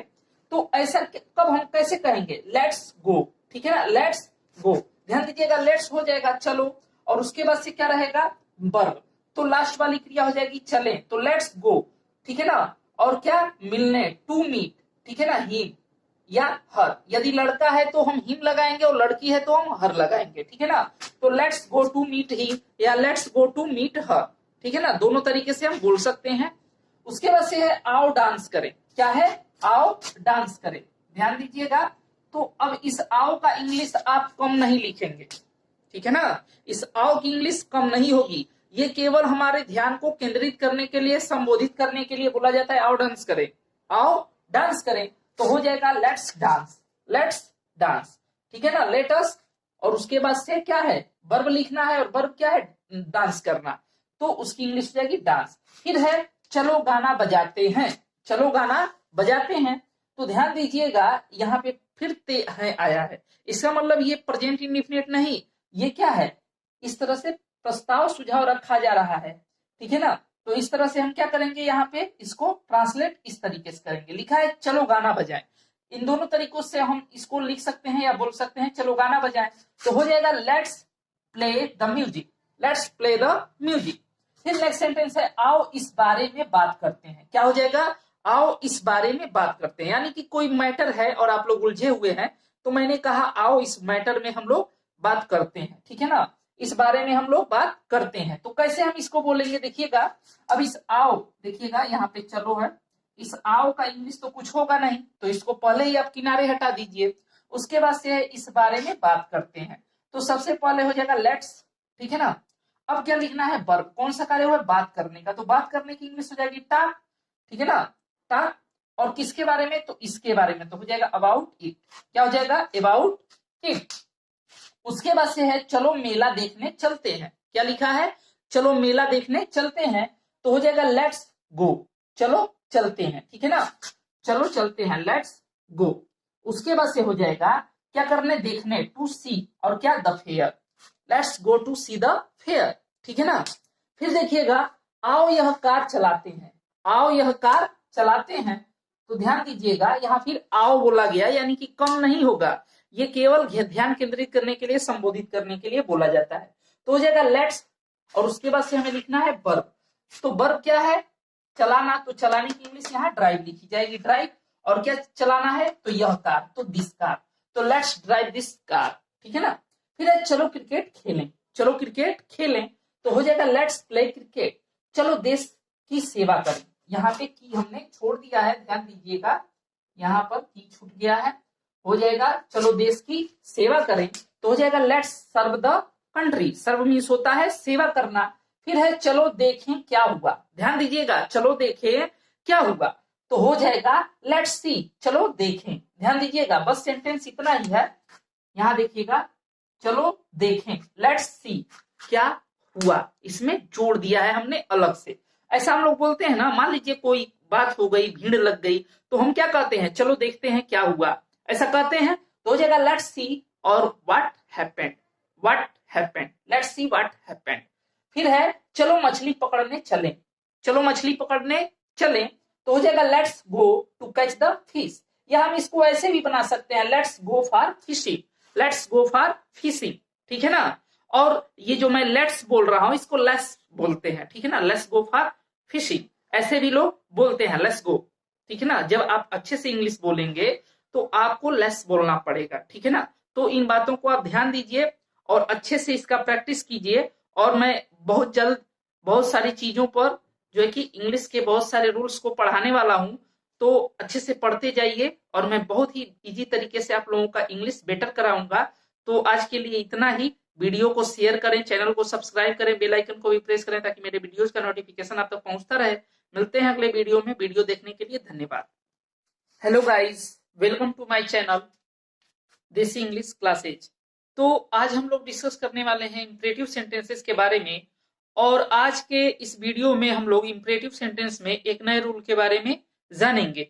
तो आइए देखते हैं आज का जो हमारा रूल है वो क्या है, ठीक है ना। तो आइए चलते हैं, देखते हैं। देखिएगा, लिखा हुआ है, इसके पहले मैंने आप लोगों को यूज ऑफ लेट पढ़ाया था, ठीक है ना। इसके पिछले वीडियो में मैंने आपको क्या पढ़ाया था, यूज ऑफ लेट। आपको यदि आपने उस वीडियो को नहीं देखा हो तो डिस्क्रिप्शन बॉक्स में जाकर के उस लिंक से जो है कि यूज ऑफ लेट को देख लें। यदि आप उसको देख लेते हैं, लेट को, लेटस को, तो इसको समझने में और भी आपको इजी हो जाएगा, ठीक है ना, समझना इसको आसान हो जाएगा। तो ध्यान दीजिएगा, लिखा है यदि वाक्य का के कर्ता को, ठीक है ना, ये क्या लिखा है, यदि वाक्य के कर्ता को, यानी कि जो सेंटेंस का जो कर्ता है, यानी कि क्या है, जिसके बारे में बात हो रही है, जो कार्य को कर रहा है, ठीक है ना। और आप जानते हैं इसका जो कर्ता क्या होता है, इंपरेटिव सेंटेंस का यू होता है, मैंने आपको बताया है। तो लिखा हुआ है यदि वाक्य के कर्ता को संबोधित किए बिना, लिखा हुआ है संबोधित किए बिना, यानी कि उसको बिना बताए, ठीक है ना, उसको बिना बताए कोई कार्य करने का आदेश दिया जाए, ठीक है ना, कोई कार्य करने का आदेश दिया जाए। कहने का मतलब है कि मान लीजिए आप खूब ज्यादा लोग खड़े हैं एक जगह पर, ठीक है ना, और मैं वहां पर आपसे कोई कार्य कह रहा हूं, ठीक है ना। तो पर्सनली आपसे कोई कार्य मैं नहीं कहूंगा। मान लीजिए मैंने कह दिया दरवाजा तोड़ दिया जाए, ठीक है ना, एक कुर्सी लाई जाए, तो वहां पे आप सभी लोग खड़े हैं और मैंने ऐसा तो किसी को नहीं कहा कि तुम लाओ, ठीक है ना, यानी कि कर्ता को हमने संबोधित नहीं किया, मैंने वैसे ही बोल दिया एक कुर्सी लाई जाए, ठीक है ना, एक कुर्सी लाई जाए, दरवाजा तोड़ दिया जाए, उसे न पीटा जाए। तो ऐसे सेंटेंसेज को हम जब बोलते हैं तो क्या होता है, आगे लिखा है, ध्यान दीजिएगा, लिखा है कि कोई कार्य करने का आदेश दिया जाए, यदि वाक्य के कर्ता को संबोधित किए बिना ही कोई कार्य करने का आदेश दिया जाए, ठीक है ना, और वाक्य के अंत में ई जाए, दिया जाए जैसे शब्द आए हों, तो हम क्या करेंगे, इस स्ट्रक्चर को फॉलो करेंगे, ठीक है ना, इस स्ट्रक्चर को फॉलो करेंगे, ठीक है ना। बोलने में थोड़ा मेरे दिक्कत है आज, क्योंकि मेरे मुंह में थोड़ा परेशानी है, तो देखिएगा। तो लिखा है ये जो स्ट्रक्चर है, देखिएगा, सबसे पहले हम रखेंगे लेट को, फिर क्या रखेंगे, ऑब्जेक्ट, क्या रखेंगे, ऑब्जेक्ट, और फिर बी को रखेंगे, फिर वर्ब का थर्ड फॉर्म आएगा, वर्ब का क्या आएगा, थर्ड फॉर्म, फिर अदर वर्ड आएगा। तो ध्यान दीजिएगा, अभी अभी मैंने बताया, पहला एग्जाम्पल आप देखेंगे, फर्स्ट एग्जाम्पल, तो आपको सब कुछ समझ में आ जाएगा। तो ध्यान दीजिएगा, लिखा हुआ है दरवाजा तोड़ दिया जाए, दरवाजा तोड़ दिया जाए। तो ध्यान दीजिएगा, लिखा है यदि वाक्य के कर्ता को बिना संबोधित किए बिना ही कोई कार्य करने का आदेश दिया जाए और वाक्य के अंत में क्या आया हो, ई जाए, दिया जाए जैसे शब्द आए हो, तो इसको हम क्या करेंगे, फॉलो करेंगे। तो देखिए लिखा है दरवाजा तोड़ दिया जाए, वही बात हो गई, मैंने आपसे कह दिया दरवाजा तोड़ दिया जाए, लेकिन किसी को विशेष रूप से मैंने नहीं कहा। अब कोई भी दरवाजा तोड़ सकता है। यदि मैंने कहा एक कुर्सी लाई जाए तो कोई भी कुर्सी ला सकता है, मैंने किसी को संबोधित किया ही नहीं, मैंने किसी को, ठीक है ना, विशेष रूप से संबोधित नहीं किया, पर्टिकुलरली जो है कि किसी को मैंने संबोधित नहीं किया।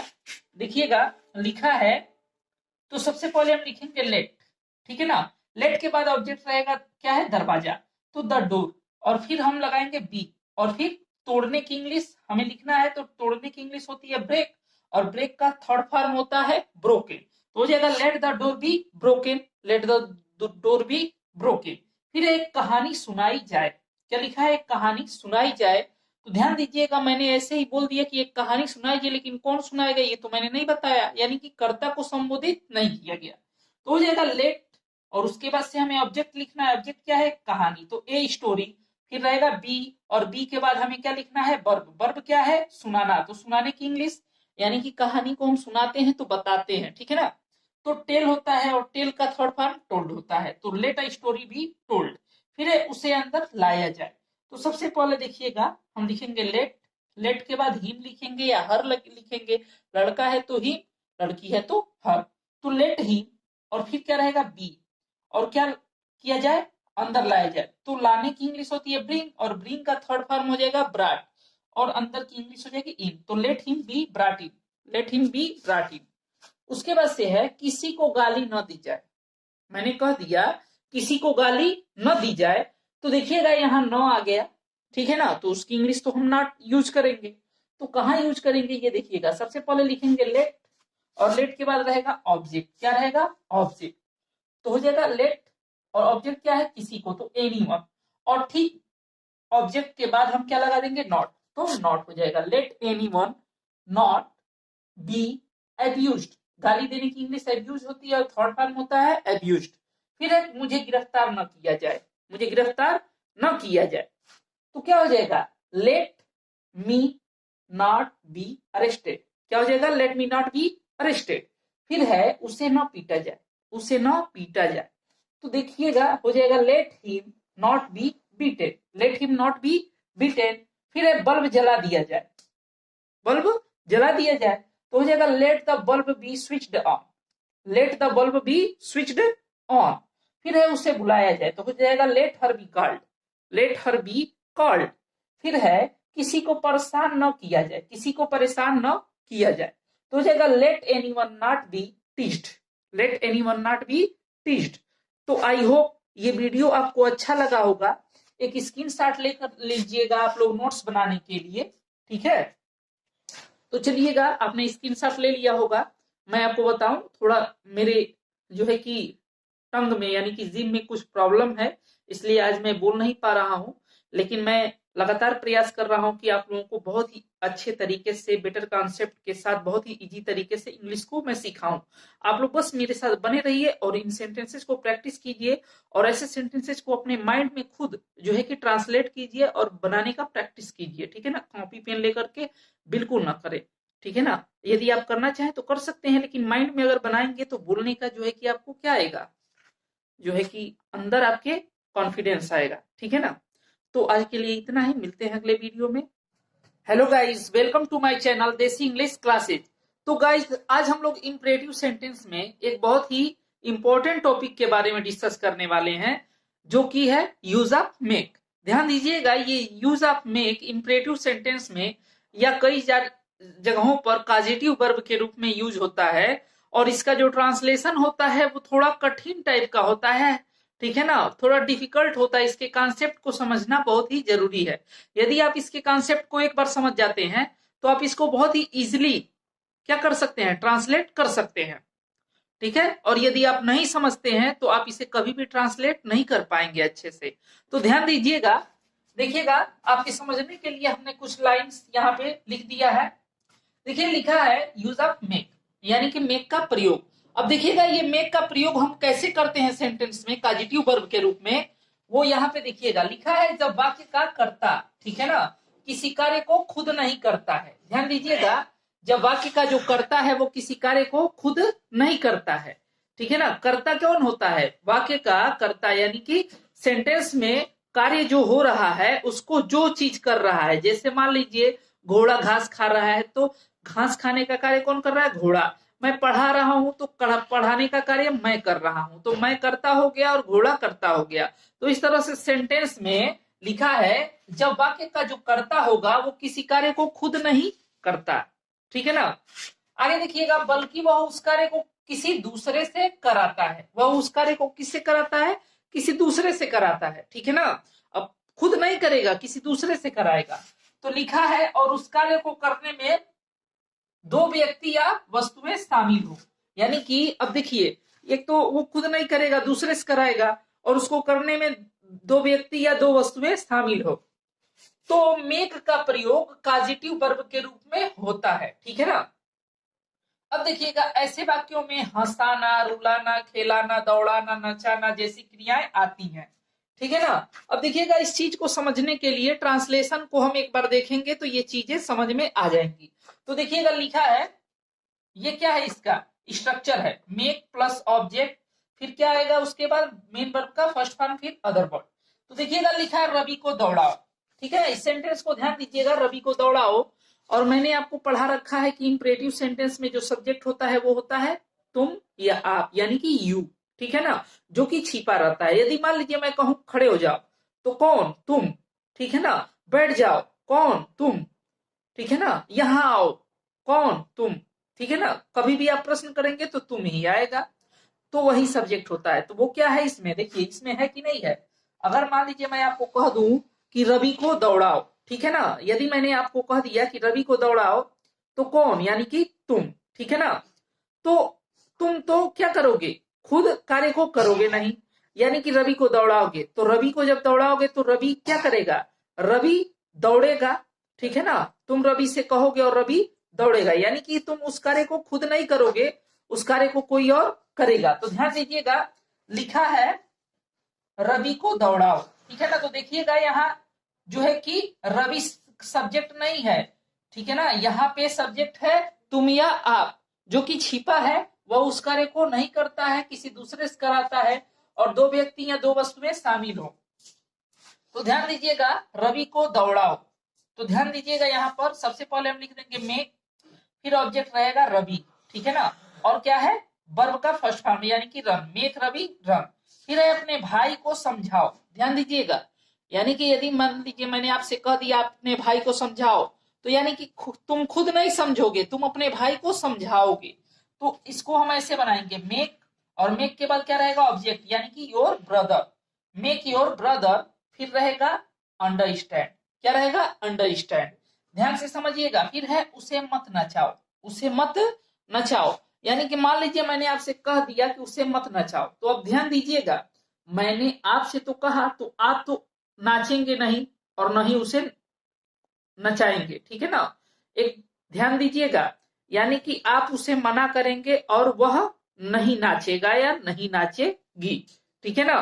कहने का मतलब है आप कार्य को नहीं करेंगे, आप करता है लेकिन उस कार्य को नहीं करेंगे, बल्कि उस कार्य को दूसरे से कराएंगे। यानी कि मैंने कह दिया उसे मत नाचाओ, तो आप उसे कहेंगे मत नाचो और वो नहीं नाचेगा, ठीक है ना। तो ध्यान दीजिएगा, लिखा है उसे मत नचाओ, तो हो जाएगा डोंट। देखिएगा, मत की इंग्लिश डू नॉट हो जाएगी, डू नॉट या डोंट। और फिर क्या रहेगा, स्ट्रक्चर को फॉलो करेंगे तो रहेगा मेक, और मेक के बाद रहेगा उसे, यानी कि हिम या हर, हम दोनों में से कोई एक यूज कर सकते हैं। लड़की है तो हर और लड़का है तो हिम। फिर है डांस, यानी कि वर्ब हो जाएगा dance, don't make him dance. फिर इसी तरह से उसे उसकी गलती महसूस कराओ। ध्यान दीजिएगा, उसे उसकी गलती महसूस कराओ, यानी कि अब जरा ध्यान से समझिएगा, मैंने आपसे कह दिया कि उसे उसकी गलती महसूस कराओ, तो आप तो इसमें कुछ नहीं करेंगे, मतलब इस सेंटेंस में आपका तो कोई काम नहीं है। आपको करना क्या है, खुद नहीं करना है उस कार्य को, बल्कि दूसरे से कराना है। वही चीज मैंने यहाँ पे लिखा है, ठीक है ना, उसे दूसरे से कराना है। अब देखिएगा, तो सबसे पहले हम लिखेंगे मेक। ध्यान दीजिएगा, स्ट्रक्चर के अकॉर्डिंग मेक, और मेक के बाद उसे तो हिम या हर भी लिख सकते हैं, ठीक है ना। मेक हिम, और फिर क्या रहेगा, वर्ब, तो फील, और क्या महसूस करा, उसकी गलती, तो हिज मिस्टेक। तो make him feel his mistake. फिर है उसे धूप में खड़ा कराओ, तो क्या हो जाएगा, ध्यान दीजिएगा, वो खुद नहीं खड़ा होगा, उसे कराएगा धूप में खड़ा, तो हो जाएगा make her stand in the sun, make her stand in the sun. फिर है रवि को तालाब में मत तैराना, क्या हो जाएगा, रवि को तालाब में मत तैराना। ध्यान दीजिएगा, यानी कि वो खुद नहीं तैरेगा, रवि को नहीं तैरने देगा, ठीक है ना। तो हो जाएगा don't make Ravi swim in the pond, ठीक है ना। सब कुछ यहीं से स्ट्रक्चर से क्या हो रहा है, बन रहा है। ध्यान दीजिएगा, बच्चे को, सॉरी यहाँ पे दो बार हो गया है, बच्चे को कमरे में मत सुलाना, क्या हो जाएगा, बच्चे को कमरे में मत सुलाना, तो हो जाएगा don't make the child sleep in the room, ठीक है ना। मुझे मत हंसाओ, मुझे मत हंसाओ, यदि मान लीजिए मैंने आपसे कह दिया मुझे मत हंसाओ, तो इसका मतलब तुम खुद उस कार्य को नहीं करोगे, हंसने का कार्य तुम नहीं करोगे, हंसो मत, यानी तुम नहीं हंस रहे हो, तुम मुझे हंसा रहे हो, तो क्या होगा, तुम चुप हो जाओगे, तो मैं नहीं हंसूंगा, ठीक है ना। तो यानी कि करता तुम हो, और तुमसे मैंने कहा करने के लिए, करवाने के लिए, और तुम वो काम मुझसे करवाओगे। तो ध्यान दीजिएगा, हो जाएगा डोंट मेक मी लाफ, मुझे मत हंसाओ। ध्यान दीजिएगा, मुझे मत हंसाओ, यानी कि हंस कौन रहा था, मैं, ठीक है ना, तुम नहीं हंस रहे थे, ठीक है ना। मैंने तुमसे कहा मुझे मत हंसाओ, तो हो जाएगा डोंट मेक मी लाफ। फिर है मुझे शराब मत पिलाओ, ठीक है ना, यानी कि शराब पी तो मैं रहा हूं, पिला तुम रहे हो, तुम मुझे मना कर दोगे तो मैं शराब नहीं पीऊंगा, ठीक है ना। तो हो जाएगा don't make me drink wine, don't make me drink wine. तो आई होप ये सेंटेंसेज आपको समझ में आया होगा। यदि ये सेंटेंस आपको समझ में नहीं आते हैं तो वीडियो को एक बार और देखिए और ये बहुत ही इजी तरीके से मैं बेटर कॉन्सेप्ट के साथ लेकर के आया हूँ। इस वीडियो को देखिए और अपने फ्रेंड्स में इसको शेयर जरूर करें, क्योंकि ये बहुत ही इंपॉर्टेंट होता है। यदि एक बार आप इसको समझ गए तो ये हमेशा आप ट्रांसलेट कर सकते हैं बहुत ही इजिली। तो आज के लिए इतना ही, मिलते हैं अगले वीडियो में। वीडियो देखने के लिए thanks. Hello guys, welcome to my channel Desi English classes. तो आज हम लोग फिर से इंपरेटिव सेंटेंसेस के बारे में ही डिस्कस करेंगे, लेकिन आज का जो वीडियो है ये बहुत ही इंपॉर्टेंट होने वाला है, क्योंकि आज मैं आपको कुछ कंजक्शंस बताऊंगा जो इंपरेटिव में क्या करते हैं, जोड़ करके यूज किए जाते हैं। और ये बहुत ही सिंपल होते हैं, बस इसको समझने की जरूरत है। यदि आप एक बार समझ लेते हैं तो ये आपको बहुत ही इजिली समझ में आ जाएंगे और आप ऐसा ट्रांसलेशन बना सकते हैं, बोल सकते हैं और समझ सकते हैं। और यदि आपने इसको सही से नहीं समझा तो आप इसे नहीं बोल पाएंगे। तो आइए चलिए देखते हैं ये क्या है। तो आइए देखते हैं, आज हम लोग पढ़ने वाले हैं use of either or, use of neither not. तो देखिएगा सेंटेंस से हम इसको समझेंगे कि इसको हम कैसे बनाते हैं, ट्रांसलेट कैसे करते हैं। तो देखिएगा लिखा है या तो बैठो, या तो बैठो, या तो जाओ। ध्यान दीजिएगा, ऐसा सेंटेंस हम लोग बोलते हैं।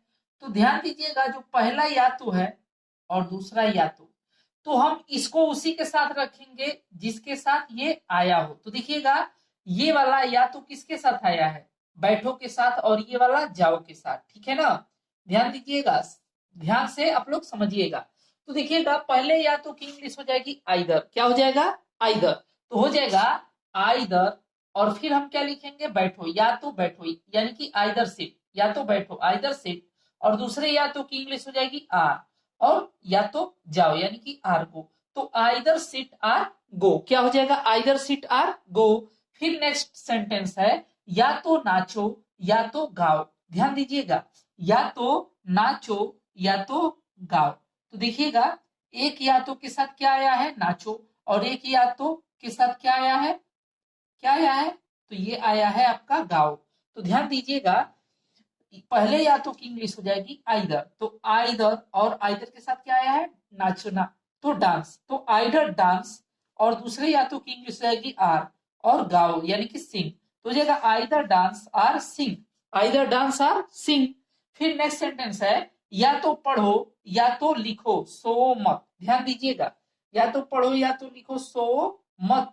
तो ध्यान दीजिएगा सबसे पहले हम देखेंगे या तो के साथ क्या आया, पढ़ो, तो आइदर रीड, और फिर या तो के साथ क्या है, लिखो, तो आर राइट। ठीक है ना, पहले का इंग्लिश हो जाएगा आइदर, और दूसरे या तो की इंग्लिश हो जाएगी आर। तो या तो पढ़ो यानी कि आइदर रीड, और या तो लिखो आर राइट। फिर काम रहेगा सो मत, यानी कि डोंट स्लीप। ठीक है ना, डोंट स्लीप, ये तो आप जानते ही है इंपरेटिव सेंटेंस है, और ये सब इंपरेटिव सेंटेंस है, लेकिन आइदर आर से हम जोड़ करके इसको लिखेंगे। फिर है या तो यहाँ बैठ जाइए या तो वहां। ध्यान दीजिएगा यहाँ पर या तो के साथ क्या आया है, यहाँ, और इस या तो के साथ आया है वहां। तो हम क्या करेंगे, सबसे पहले हम उसको लिख लेंगे जो इससे अलग है, और किसको लिखेंगे, वर्ब को। तो बैठ जाइए, बैठ जाने की इंग्लिश हो जाएगी सिट। और फिर देखिएगा या तो यहाँ, तो either here or there, either here or there, sit either here or there. ध्यान से समझिएगा, बहुत ही इजिली आपको समझ में आ जाएगा। फिर है या तो फल ले लीजिए या तो दूध। ध्यान दीजिएगा, तो यहाँ पे केवल नाउन के साथ आ रहा है, तो वर्ब को सबसे पहले ले लेंगे टेक, क्योंकि दोनों में वर्ब क्या है, कॉमन है, दोनों के लिए आया है। तो हो जाएगा टेक, एक ही वर्ब यूज करेंगे टेक। और फिर लिखेंगे either fruits or milk, either fruits or milk. फिर है या तो हिंदी पढ़ो या तो अंग्रेजी। ध्यान दीजिएगा, तो यहाँ पर दोनों में कॉमन क्या है, हिंदी भी पढ़ना है और अंग्रेजी भी, और एक ही पढ़ने की बात हो रही है। तो हम सबसे पहले लिख देंगे रीड, और उसके बाद से क्या लिखेंगे, ध्यान दीजिएगा लिखा है या तो हिंदी, तो आइदर हिंदी या तो अंग्रेजी। तो हो जाएगा आर इंग्लिश। ठीक है ना, पहले की इंग्लिश हो जाएगी आइदर या तो की, और दूसरे का आर। तो रीड आइदर हिंदी या इंग्लिश। तो आई होप ये वाला आपको समझ में आया होगा। तो आइए अब नाइदर नार को देख लेते हैं। इसी का ये पार्ट है, बस इसके आगे एन लग गया है, क्योंकि नाइदर का मतलब हो जाएगा न तो। ठीक है ना, और आइदर आर का मतलब हो जाएगा या तो। ठीक है ना, और नाइदर नार न तो। ठीक है ना, बस और कुछ इसमें चेंजिंग नहीं है, बिल्कुल ऐसा ही है। तो देखिएगा लिखा है न तो गाओ न तो नाचो केवल चुपचाप बैठो। ध्यान दीजिएगा। तो सबसे पहले न तो के साथ क्या आया, गाओ। ठीक है ना, वर्ब आया है तो हम उस वर्ब को उसके साथ रख देंगे, तो हो जाएगा नाइदर सिंग। और दूसरे के साथ आया न तो नाचो, नॉर डांस, तो हो जाएगा नाइदर सिंग नॉर डांस। देखो पहले पहले न तो की इंग्लिश नाइदर होगी और दूसरे न तो की इंग्लिश हो जाएगी नॉर, तो हो जाएगा नाइदर सिंग नॉर डांस और केवल चुपचाप बैठो, तो ओनली सिट क्वाइटली। ठीक है ना। फिर है न तो दौड़ना न तो कूदना, हमेशा धीरे धीरे चलना। तो ध्यान दीजिएगा। फिर उसी तरह से न तो के साथ क्या है, दौड़ना, तो हम लिख देंगे नाइदर रन, और न तो हो जाएगा नॉर, और कूदने का जंप, तो neither run nor jump, always walk slowly. ठीक है ना, ऑलवेज वॉक स्लोली। फिर है न तो इधर देखना न तो उधर, देखिएगा इधर उधर, और दोनों में कॉमन एक ही वर्ब है, देखना। ठीक है ना। तो सबसे पहले इस वर्ब को हम लिख लेंगे सी। अब क्या रहेगा, न तो किसके साथ आया है, इधर के साथ और उधर के साथ। ठीक है ना। तो हम क्या करेंगे, लिख देंगे सी neither here nor there, neither here nor there. फिर है न तो चावल खाइएगा न दही। ध्यान दीजिएगा, यहाँ दोनों के साथ चावल भी खाना है, दही भी, दोनों का एक ही वर्ब है, खाना, यानी कि कॉमन है। तो सबसे पहले हम इसको रख देंगे ईट। फिर क्या रहेगा, न तो चावल न तो दही, तो neither rice nor curd, neither rice nor curd. फिर है न तो अंडा खाना न तो न मांस। ठीक है ना, न तो अंडा खाना न मांस, या न तो मांस, तो हो जाएगा ईट। ठीक है ना। फिर दोनों में क्या है कॉमन, खाना, तो eat neither egg nor meat, neither egg nor meat. फिर है न तो रवि को बुलाना न तो राधा को। ध्यान दीजिएगा, दोनों को बुलाने की बात हो रही है, एक ही वर्ब है, कॉमन है, तो सबसे पहले उसको रख देंगे। न तो रवि को बुलाना न तो राधा को, तो सबसे पहले call, neither Ravi nor Radha, neither Ravi nor Radha, call neither Ravi nor Radha. ठीक है। तो आई होप ये पूरा सेंटेंस आपको समझ में आया होगा, ये ट्रांसलेशन। तो एक स्क्रीनशॉट इसका ले लीजिए।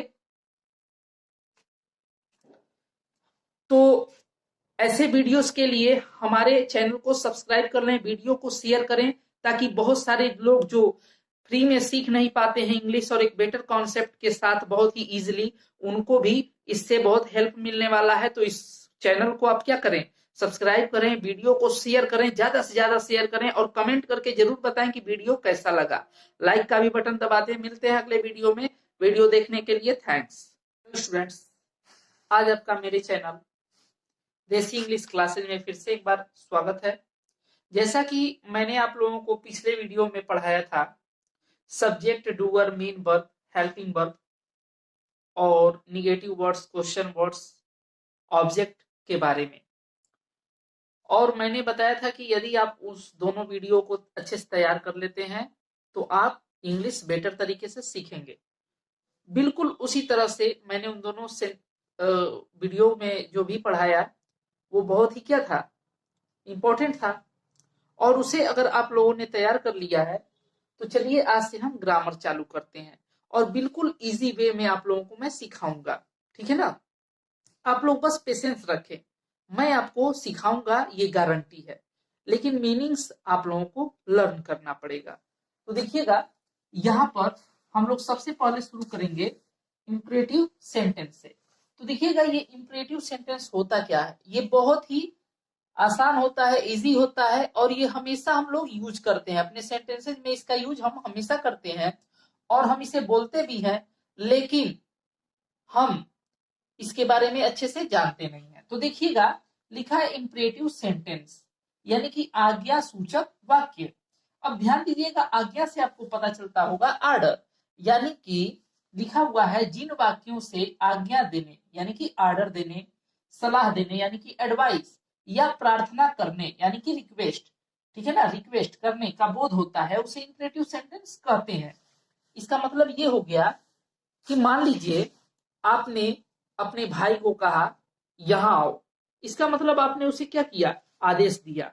या आपने किसी लड़के को कहा खड़े हो जाओ, स्टैंड अप, तो क्या हो गया, आपने उसको आदेश दिया। ठीक है। इसी तरह से यदि मान लीजिए आप बैठ करके पढ़ रहे हैं और उसी समय आपको प्यास लग गई, तो आप कहते हैं मम्मी जरा एक गिलास पानी दीजिए। ठीक है ना, मम्मी एक गिलास पानी दीजिए, न कि आप मम्मी को ऑर्डर देते हैं, आप मम्मी से क्या करते हैं, रिक्वेस्ट करते हैं। ठीक है ना। फिर ठीक इसी तरह से यदि मान लीजिए आपका कोई दोस्त सड़क पर आपके साथ चल रहा है और वो अच्छे से चल नहीं रहा है, तो आप उसे क्या कहेंगे? ऑर्डर देंगे? नहीं ना, आप उसको ऑर्डर देंगे और नहीं आप उससे रिक्वेस्ट करेंगे। आप उसको क्या कर सकते हैं? एडवाइस दे सकते हैं कि संभल कर चलो, ऐसा आप उसको कह सकते हैं। तो देखिएगा, जिन वाक्यों से हमें यह पता चलता है आज्ञा देने, प्रार्थना करने या सलाह देने के बारे में, तो वो इंपरेटिव सेंटेंसेज होता है। ठीक है, और उसके बाद से उसको हम ट्रांसलेट कैसे करते हैं, ठीक है ना, इस बात को हम यहाँ सीखेंगे। तो देखिएगा, लिखा है इन वाक्यों का जो कर्ता होता है डूअर, ठीक है ना, वो होता है तुम या आप, यानी कि यू, जो हमेशा क्या होता है? छिपा रहता है, और उसकी इंग्लिश भी हम नहीं लिखते हैं। फिर लिखा है अपना, अपनी, अपने, कि अंग्रेजी के लिए हम इस सेंटेंस में क्या यूज करते हैं? योर का यूज करते हैं। तो देखिएगा, ये सब चीजें तो हो गई। उसके बाद से है ये स्ट्रक्चर, जो कि आपको हमेशा अपने माइंड में लर्न करके रखना है। अगर ये लर्न है और ये सब चीजें आप भूल भी जाते हैं, तो आप सेंटेंसेज को बहुत ही इजिली बना सकते हैं। ठीक है ना, बहुत ही इजिली बना सकते हैं। तो ध्यान दीजिएगा, देखिएगा, सबसे पहले हमको लिखना है मेन वर्ब, जैसा कि मैंने आपको पिछले वीडियो में पढ़ा रखा है। उसके बाद से है ऑब्जेक्ट और फिर है अदर वर्ब। ठीक है, तो ध्यान दीजिएगा, अब ये मत पूछिएगा आप लोग कि ये मेन वर्ब, ऑब्जेक्ट और अदर वर्ब क्या है, क्योंकि पिछले वीडियो को जा करके देखिए, ठीक है ना, वहां पे आपको इसके बारे में अच्छे से जानकारी मिलेगी। तो देखिएगा, लिखा हुआ है जाओ, तो ध्यान दीजिएगा, जाओ या जाइए या चले जाइए, ठीक है ना, इसका मतलब है जाने की बात हो रही है। और देखिएगा, सबसे पहले हमको मेन वर्ब लिखना है, और वर्ब क्या होता है मैंने बता रखा है आपको, कि वाक्य में जो क्रिया घटित हो रही है, यानी कि जो कार्य हो रहा है, वही क्या होता है? वाक्य का वर्ब होता है, मेन वर्ब। तो देखिएगा, इसमें कौन सा कार्य हुआ है? तो जाने का। तो जाने की इंग्लिश होती है गो, ठीक है ना, और उसके बाद से हम फुल स्टॉप लगा देंगे। देखिए, एक सेंटेंस बन गया, सेंटेंस बन गया। देखिए कितना छोटा सा सेंटेंस है। उसके बाद से देखिएगा, नेक्स्ट सेंटेंस है अपने घर जाओ, अपने घर जाओ। तो ध्यान दीजिएगा, सबसे पहले हमको लिखना है वर्ब, और इस सेंटेंस में कौन सा कार्य हुआ है? तो जाने का। कौन सा कार्य हुआ? तो जाने का। तो उसकी इंग्लिश हम सबसे पहले लिखेंगे गो, और फिर अब क्या बच गया? अपने घर। तो अपना, अपनी, अपने की अंग्रेजी हम क्या लिखेंगे? योर। तो यहां हो जाएगा your home, go your home, ठीक है ना। इसी तरह से नेक्स्ट सेंटेंस है यहां आओ। तो ध्यान दीजिएगा, सबसे पहले हम लिखेंगे वर्ब। तो वर्ब क्या है? आना। तो आने की इंग्लिश हो जाएगी कम, और कम के बाद क्या बच गया? हियर, यानी कि कम हियर। अब हम ऐसा तो कह नहीं सकते हैं कि हियर कम, क्योंकि ये क्या है? रूल के अपोजिट हो जाएगा। फिर है बैठ जाओ। क्या लिखा है? बैठ जाओ। तो सबसे पहले देखो, इस सेंटेंस को देखिएगा, बैठ जाओ यानी कि बैठ के कहीं जाना नहीं है, बैठने की बात हो रही है, ठीक है ना। तो यहां पे हम लिख देंगे सिट डाउन। क्या लिख देंगे? सिट डाउन, ठीक है ना, सिट डाउन। फिर इसी तरह से है मुझे एक गिलास पानी दो। ध्यान दीजिएगा, सेंटेंस बड़ा होगा, लेकिन आप पेशेंस के साथ इस स्ट्रक्चर के अकॉर्डिंग आप उसको ट्रांसलेट कर सकते हैं। तो ध्यान दीजिएगा, लिखा है मुझे एक गिलास पानी दो। तो सबसे पहले हम देखेंगे क्या लिखना है? वर्ब। और इसमें कौन सा कार्य हुआ है? तो देने का। तो देने की इंग्लिश हो जाएगी गिव। क्या दो? तो एक गिलास पानी। फिर किसे दो? तो मुझे दो। यानी कि यहाँ दो ऑब्जेक्ट हैं, एक है इनडायरेक्ट और एक है डायरेक्ट। तो मैंने आपको बताया था कि डायरेक्ट ऑब्जेक्ट को क्या करते हैं? इनडायरेक्ट ऑब्जेक्ट को वर्ब के तुरंत बाद लिखते हैं, और इनडायरेक्ट ऑब्जेक्ट हमेशा क्या होता है? लिविंग होता है, यानी कि सजीव। तो देखिए गिव मी, ठीक है ना, इनडायरेक्ट ऑब्जेक्ट को हमने लिख दिया, और फिर इसके तुरंत बाद हम लिखेंगे एक गिलास पानी। तो ये हो जाएगा एक ग्लास ऑफ वाटर। क्या हो जाएगा? एक ग्लास ऑफ वाटर, ठीक है ना। फिर ध्यान दीजिएगा, फिर नेक्स्ट सेंटेंस है नहा लो। क्या लिखा है? नहा लो। तो नहा लो यानी कि नहा के कुछ लो नहीं, नहाने की बात हो रही, नहाओ। तो हो जाएगा टेक ए बात। टेक ए बात का मतलब होता है नहाना। क्या होता है? टेक के बाद का मतलब होता है नहाना, ठीक है ना। फिर यहाँ देखिए लिखा है गाना गाओ। तो सबसे पहले हमको लिखना है वर्ब, और वर्ब क्या है? गाना।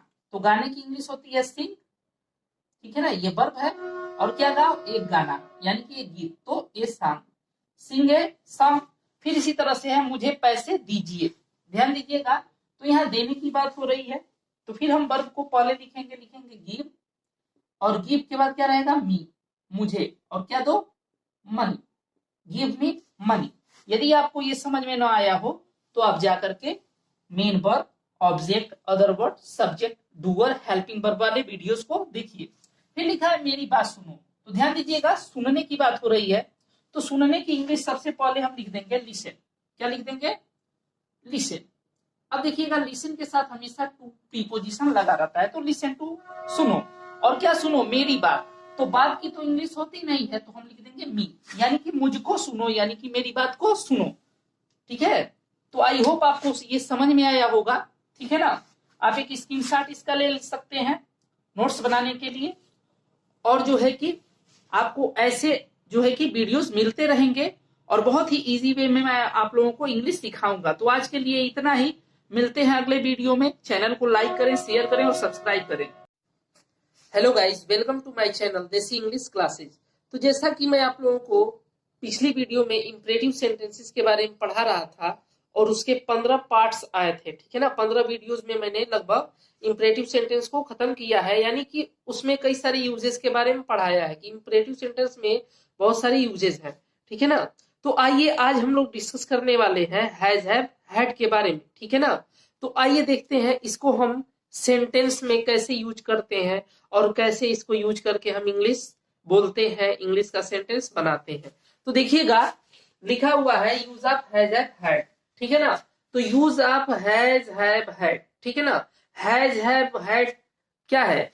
हैज जो है कि हैज, हैव प्रेजेंट में यूज होता है, और हैड पास्ट में यूज होता है, और हैज, हैव का मतलब होता है रखना। ठीक है ना, तो देखिए ध्यान दीजिएगा, लिखा है जब किसी नाउन या प्रोनाउन का, ध्यान दीजिएगा, जब किसी नाउन या प्रोनाउन, नाउन की जगह पे यूज होने वाले वर्ड्स क्या होते हैं? नाउन होते, प्रोनाउन होते हैं। ठीक है ना, तो देखिएगा क्या हो जाएगा, जब किसी नाउन या प्रोनाउन का किसी अन्य नाउन पर अधिकार या संबंध दिखाना हो, ठीक है ना, तो पास होना या अधिकार रखना के संबंध में हैज, हैव, हैड का प्रयोग करते हैं। अब जरा ध्यान से समझिएगा, इसको कह रहा है कि यदि कोई नाउन है या कोई प्रोनाउन है, जैसे आई हो गया, यू हो गया, ये सब प्रोनाउन होते हैं। और नाउन क्या होता है? किसी चीज का नाम। तो किसी नाउन का या प्रोनाउन का किसी अन्य नाउन पर अधिकार दिखाना हो, यानी कि कोई और नाउन है, मान लीजिए एक कलम ही है, ये मार्कर ही है। ठीक है ना, मैं भी एक नाउन हूं। ठीक है ना, यानी कि मान लीजिए मैं यदि कहूं मेरा नाम मुराद है, कि मुराद के पास एक मार्कर है। ठीक है ना, तो इस मार्कर पर मैं अपना क्या दिखा रहा हूं? इससे अधिकार दिखा रहा हूं इस पर। ठीक है ना, तो अब ध्यान दीजिएगा क्या हो जाएगा, हमने किसी नाउन का, ठीक है ना, किसी अन्य नाउन पर अधिकार दिखाना। ठीक है ना, या मैं कहूं मेरे पास एक मार्कर है, तो मैं मेरे पास यानी कि आई हैव ए मार्कर, तो मार्कर से मेरा क्या हो गया? एक तरीके से संबंध, अधिकार दिखा रहा हूं। ठीक है ना, तो ध्यान दीजिएगा उसी तरह से लिखा है, तो हैज, हैव, हैड का यूज करते हैं, लेकिन देखिएगा प्रेजेंट टेंस में, ठीक है ना, हैज, हैव का यूज करेंगे हम। हैज, हैव का यूज केवल प्रेजेंट टेंस में करेंगे, हैड का यूज हम करेंगे पास्ट में। ठीक है ना, तो देखिएगा लिखा है सिंगुलर सब्जेक्ट के साथ हम क्या लगाएंगे? तो हम लगाएंगे सिंगुलर सब्जेक्ट के साथ हैज लगाएंगे। ठीक है ना, और हैव का यूज करेंगे हम प्लूरल सब्जेक्ट के साथ। ठीक है, प्लूरल सब्जेक्ट के साथ करेंगे। ठीक है, अब ध्यान दीजिएगा, आई भी प्लूरल होता है, यू भी प्लूरल होता है, वी भी होता है, दे भी होता है, और बाकी जो भी प्लूरल सब्जेक्ट होते हैं। सिंगुलर में ही, सी हो, ही, सी, इट, और जो भी सिंगुलर सब्जेक्ट हो। तो ध्यान दीजिएगा लिखा है यह स्ट्रक्चर, इसको हमेशा अपने माइंड में आप याद रखें। लिखा है सब्जेक्ट फिर हैज, हैव में से कोई एक रहेगा, ऑब्जेक्ट रहेगा। ऑब्जेक्ट की जगह पे मैं नाउन भी लिखता तो वो भी बेटर रहता, लेकिन ऑब्जेक्ट ही रहने दीजिए। फिर है अदर वर्ड। अब देखिएगा अदर वर्ड का मतलब होता है अन्य शब्द। अब लिखा है रवि के पास छाता है। ध्यान दीजिएगा, रवि के पास छाता है, तो हम सबसे पहले क्या लिखेंगे? हम देखेंगे कि रवि का अधिकार दिखाया जा रहा है छाते पर। ठीक है ना, तो हो जाएगा, सबसे पहले हम क्या करेंगे? हम लिखेंगे सब्जेक्ट, सब्जेक्ट रवि हो गया। अब रवि सिंगुलर है ये हम देख लेंगे, और यहां से हम देख लेंगे कि ये प्रेजेंट में है। ठीक है ना, तो देखिएगा रवि सिंगुलर है, तो हम इसके साथ क्या लगाएंगे? हैज लगाएंगे। और उसके बाद से क्या है? छाता, तो एन अम्ब्रेला। ठीक है ना, जबकि यहाँ पर एक की इंग्लिश नहीं दी हुई है, लेकिन हम जिसको गिन सकते हैं, जिसको काउंट कर सकते हैं, उसके सामने हम ए एन का यूज कर सकते हैं। ठीक है ना, बस ऐसे ही आप समझिए, बाकी सब मैं बाद में समझाऊंगा। यदि हम किसी चीज को गिन सकते हैं तो उसके आगे क्या करेंगे, हम ए का यूज कर सकते हैं। जैसे पानी को हम गिन नहीं सकते तो उसके आगे हम ए नहीं लगाएंगे, ठीक है ना। तो ध्यान दीजिएगा, लिखा है अनिल के दो पुत्र हैं, तो हो जाएगा अनिल, और अनिल एक है तो हम लगाएंगे हैज, और उसके बाद से क्या है, दो पुत्र, तो टू सन्स। फिर है मेरे पास चाकू है, ध्यान दीजिएगा मेरे पास चाकू है, तो मेरे की इंग्लिश माई नहीं होगा, वो सब्जेक्ट के रूप में आया है, तो वहां पे हम आई लिखेंगे, ठीक है ना, आई। और आई के बाद क्या रहेगा, है, क्या रहेगा, है, क्योंकि आई प्लूरल होता है और प्लूरल के साथ हमें क्या लगाना है लगाना है। तो आई है, और क्या है, चाकू, तो ए नाइफ, ठीक है ना, क्योंकि हम चाकू को गिन सकते हैं, एक चाकू दो चाकू, तो हम ए लगा लेंगे। फिर देखिएगा लिखा है गाय, गाय के चार पैर होते हैं, क्या लिखा है, गाय के चार पैर होते हैं। तो ध्यान दीजिएगा गाय का संबंध किससे दिखाया जा रहा है, पैर से, ठीक है ना, पैर से उसका क्या है, संबंध है गाय का। तो हो जाएगा द काऊ, देखिएगा द काऊ हैज, ठीक है ना, एक गाय की बात हो रही है तो हम हैज लगाएंगे, सिंगुलर है, the cow has four legs, ठीक है ना, गाय के चार पैर होते हैं, यानी कि एक ही गाय की बात हो रही है, एक ही गाय के चार पैर होंगे, दो गाय के तो होंगे ना, 8 हो जाएंगे। फिर लिखा है तुम्हारे पास बंदूक है, लिखा है तुम्हारे पास बंदूक है। तो ध्यान दीजिएगा, अब क्या है, तुम्हारे की इंग्लिश योर नहीं होगा, ठीक है ना, क्योंकि ये सब्जेक्ट के रूप में आया है, अगर ऑब्जेक्ट की जगह पे आता तब योर होता, ठीक है ना। तो हो जाएगा यू, और यू के साथ हम क्या लगाएंगे, है, क्योंकि यू क्या होता है, प्लूरल, ठीक है ना, यू प्लूरल होता है। तो हो जाएगा यू है, और क्या है, बंदूक, तो एक गन, ठीक है ना। ध्यान दीजिएगा, अब मैं आपको बता दूं, देखिएगा सिंगुलर, सिंगुलर में देखिएगा ही हो जाएगा, शी हो जाएगा, और इट हो जाएगा, ठीक है ना।